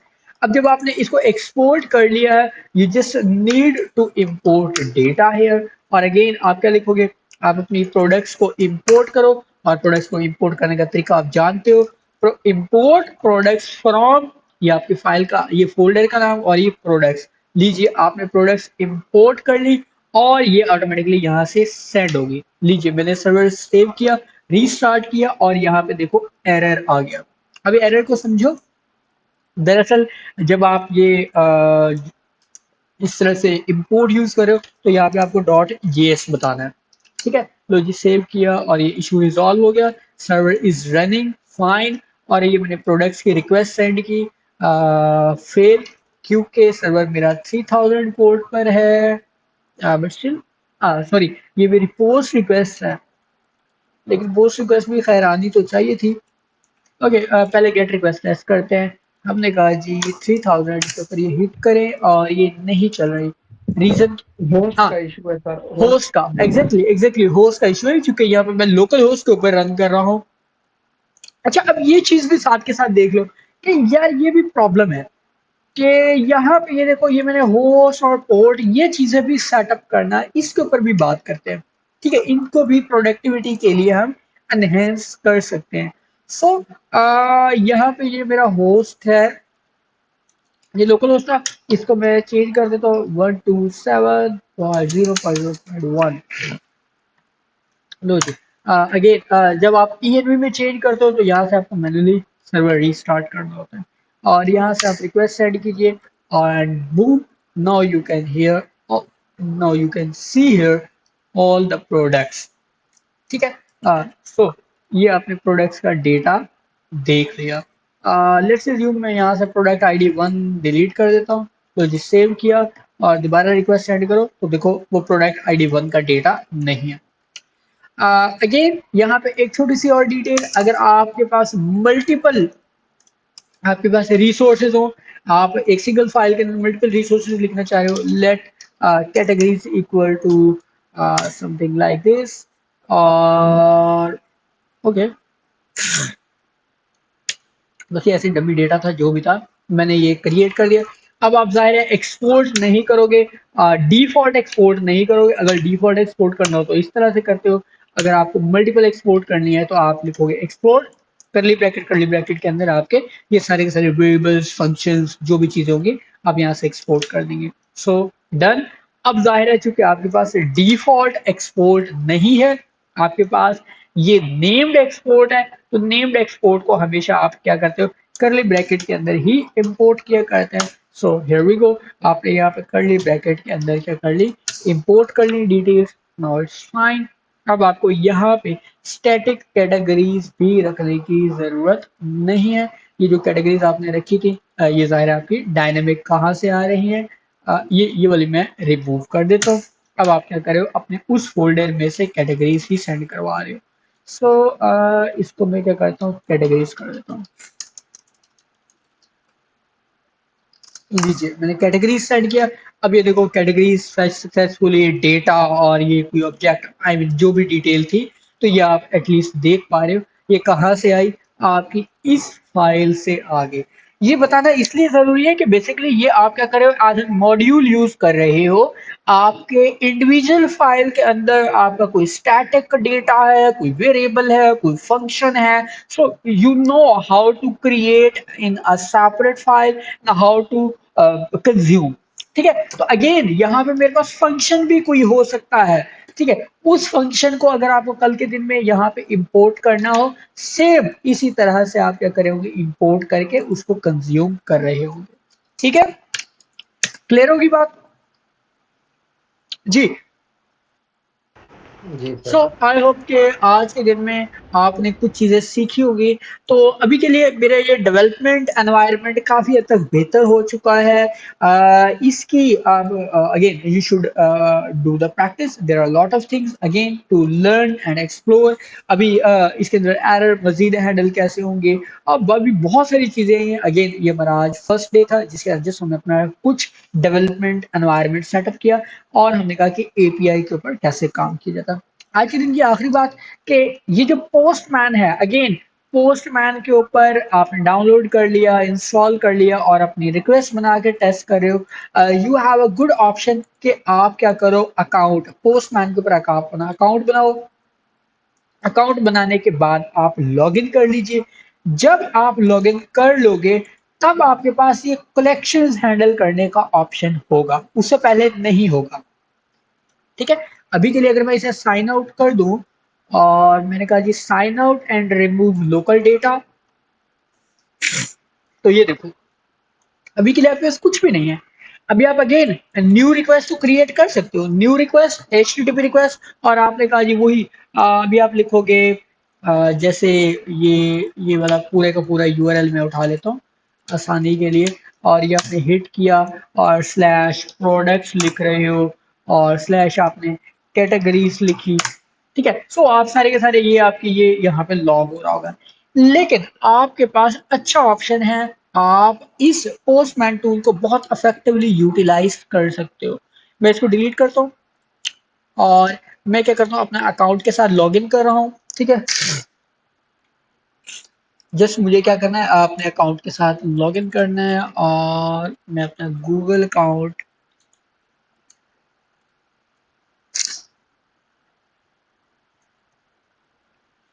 जस्ट मैं अपने गूगल अकाउंट की मैंने परमिशंस दी और मैंने इसे अलाउ कर दिया। ओके, और ये देखो अब ये क्या करेगा, ये एक कंप्लीट अगेन एक मैसिवली ये देखें, ये कलेक्शंस का उसने ऑप्शन दे दिया, एनवायरनमेंट का ऑप्शन दे दिया। ठीक है, flow and there lot of details. ठीक है, ये कुछ हिस्ट्री मेंटेन हो रही है और जो कलेक्शन के अंदर ये मैंने क्या किया, मैं अपने पास फोल्डर्स के अंदर ऑर्गेनाइज किया। So I can create a new work space, बनाना चाहो वो बना सकते हो, कलेक्शन बनाना चाहो कलेक्शन डालो। मैं कहा जी कलेक्शन, और कलेक्शन का मैं नाम लिख देता हूँ लेट्स से एनएक्स बी। ठीक है, इसके अंदर आप क्या कर सकते हो, अगेन एक फोल्डर बना सकते हो, it would be a good option कि इसके अंदर मैं बल्कि एक पहले रिक्वेस्ट ऐड कर लेते हैं और रिक्वेस्ट का नाम मैं लिख देता हूँ जी प्रोडक्ट्स। और यहाँ पे मैं यूआरएल लाइक दिस कि ये मेरा प्रोडक्ट्स का रिक्वेस्ट थी। ओके, ये मेरा डेटा आ गया और मैं इसको सेव कर दिया। मजीद बेहतर आप क्या कर सकते हो, यहाँ पे फोल्डर क्रिएट कर लें इसी के अंदर ही, ऐड फोल्डर। ओके, इस फोल्डर का नाम लिखना है जी प्रोडक्ट्स। ओके, अब ये वाली रिक्वेस्ट उठा के उसके अंदर ड्रॉप कर लीजिए। ठीक है, ये हो गई। सो you can setup like this कि आप प्रॉपर ऑर्गेनाइज कर सकते हो। ठीक है जी, आप यहाँ पे एक सेपरेट फोल्डर बना लें, ऐड अ फोल्डर। आपने कहा जी कैटेगरीज। ठीक है, मिसफाइल्ड। ठीक है, और आप क्या कर सकते हो, इसकी फिलहाल मैं कहता हूँ डुप्लीकेट और इसको उठा के मैं इसके अंदर डाल देता हूँ और इसको क्या देता हूँ जी ये कैटेगरीज की रिक्वेस्ट है। और लो जी ये मैंने कैटेगरीज की रिक्वेस्ट बना दी। ठीक है, ये मेरे पास सेव हो गई। यहाँ पे मैं अपनी पुट की रिक्वेस्ट, पैच की रिक्वेस्ट, ये सारी रिक्वेस्ट मैं क्या कर सकता हूँ बना के रख सकता हूँ। इसको उठा के कैटेगरीज में डाल देता हूँ। ठीक है, और मजेदार बात, अब आप क्या कर सकते हो, एनवायरनमेंट वेरिएबल यहाँ पे भी सेटअप कर सकते हो। मैंने कहा जी एनवायरनमेंट में आओ और यहाँ पे अगेन आप डिफरेंट एनवायरनमेंट यूज कर सकते हो। मैंने न्यू एनवायरनमेंट, मैंने कहा G N X B underscore dev, मैंने जैसे इसका नाम रखा कि मेरा नेक्स्ट वीक का डेवलपमेंट एनवायरनमेंट है। ओके, यहाँ पे वेरिएबल सेटअप कर लो। मैंने कहा जी मेरा बेस यूआरएल, फॉर एग्जांपल मैं कहता हूँ मेरा बेस यूआरएल क्या है। अब जैसे देखो मैंने कहा था कि ये वाला मेरा जो यूआरएल है, ये वाला जो पार्ट है, ये मेरा हर मेरे रिक्वेस्ट के, हर मेरे एपीआई एंड के उसमें रहेगा। ठीक है, तो इसीलिए मैं क्या करता हूँ इसको सेव कर लेता हूँ। मैंने क्या किया, बेस यूआरएल वेरिएबल सेटअप किया, इसकी इनिशियल वैल्यू और करंट वैल्यू मैंने सेम सेटअप कर दी। ये मेरा डेवलपमेंट, ये मेरा एक एनवायरनमेंट वेरिएबल सेटअप हो गया। अब मैं कलेक्शन में आता हूँ और यहाँ पे ये जो मेरी ये जो मेरा ये कलेक्शन थी, इसके अंदर ये देखो टॉप राइट साइड में यहाँ से मैं क्या करता हूँ एनएक्स बिट डेव सिलेक्ट कर लेता हूँ। ये मेरा क्या हो गया, मैंने एनवायरनमेंट सिलेक्ट कर लिया। अब यहाँ पे ये वाली सारी ये जो पीछे वाला यूआरएल वाला पार्ट है, मुझे ये लिखने की जरूरत नहीं है, बल्कि यहाँ पे मैं ये देखो बेस वेरिएबल, ये जो ये वाला बेस यूआरएल वाला वेरिएबल था, ये बस सेटअप कर सकता हूँ बस। इसका बेनिफिट ये होगा, मुझे ये वाली चीज हर जगह बार बार चेंज करने की जरूरत नहीं होगी।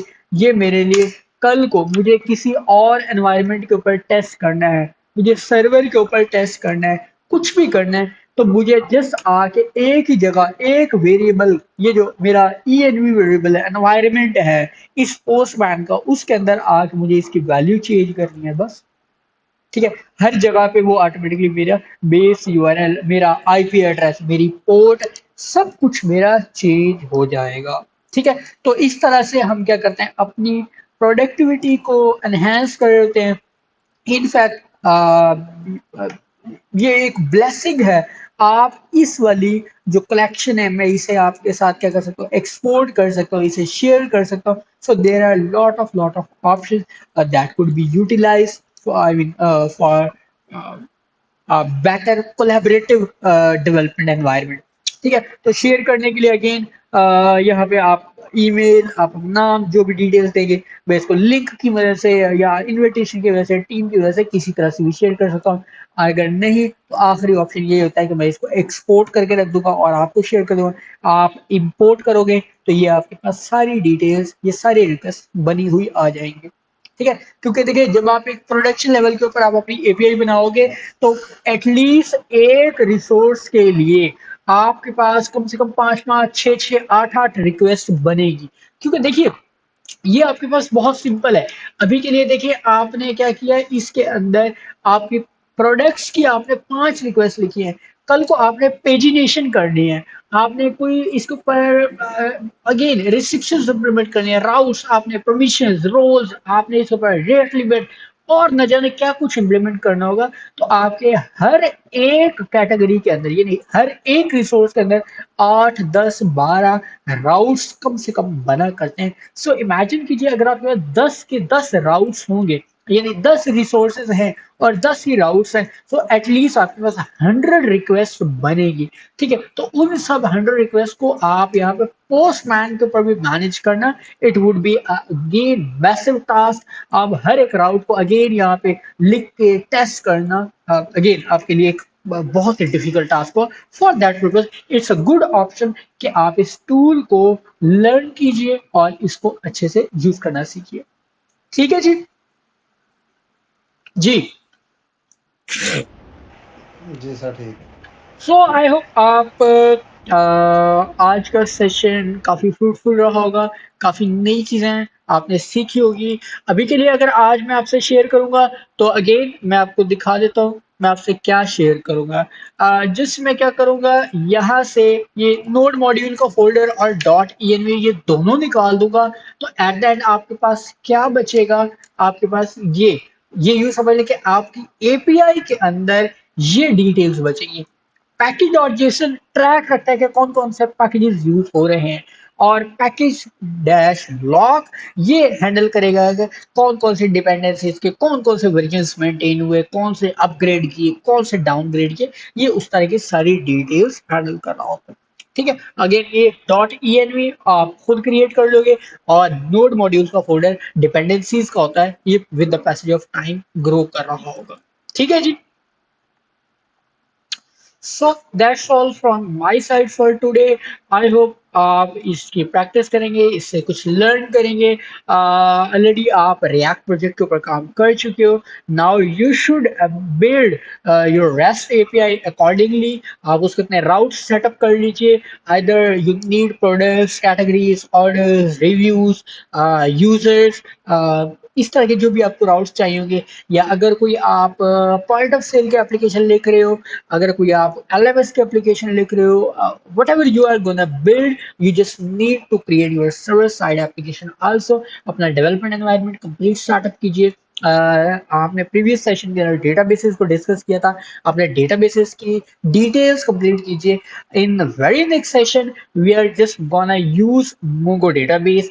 इसी इसी एप्लीकेशन के साथ मोंगो डेटाबेस कैसे काम करेगा, कैसे हम उसको कनेक्ट करेंगे, वो एक एंटायरली डिफरेंट सर्वर है।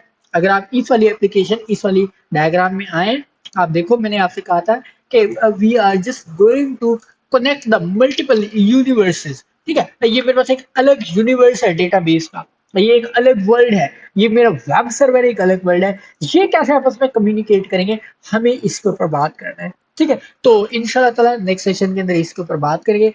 उससे पहले अपने इन तमाम डिटेल्स को देख लीजिए, इनकी ग्रिप बनाइए, इनकी अंडरस्टैंडिंग बनाइए, इसके ऊपर काम कीजिए। ठीक है जी। जी सर, ठीक ओके है। जी। अल्लाह हाफिज। अल्लाह हाफिज़। अल्लाह हाफिज।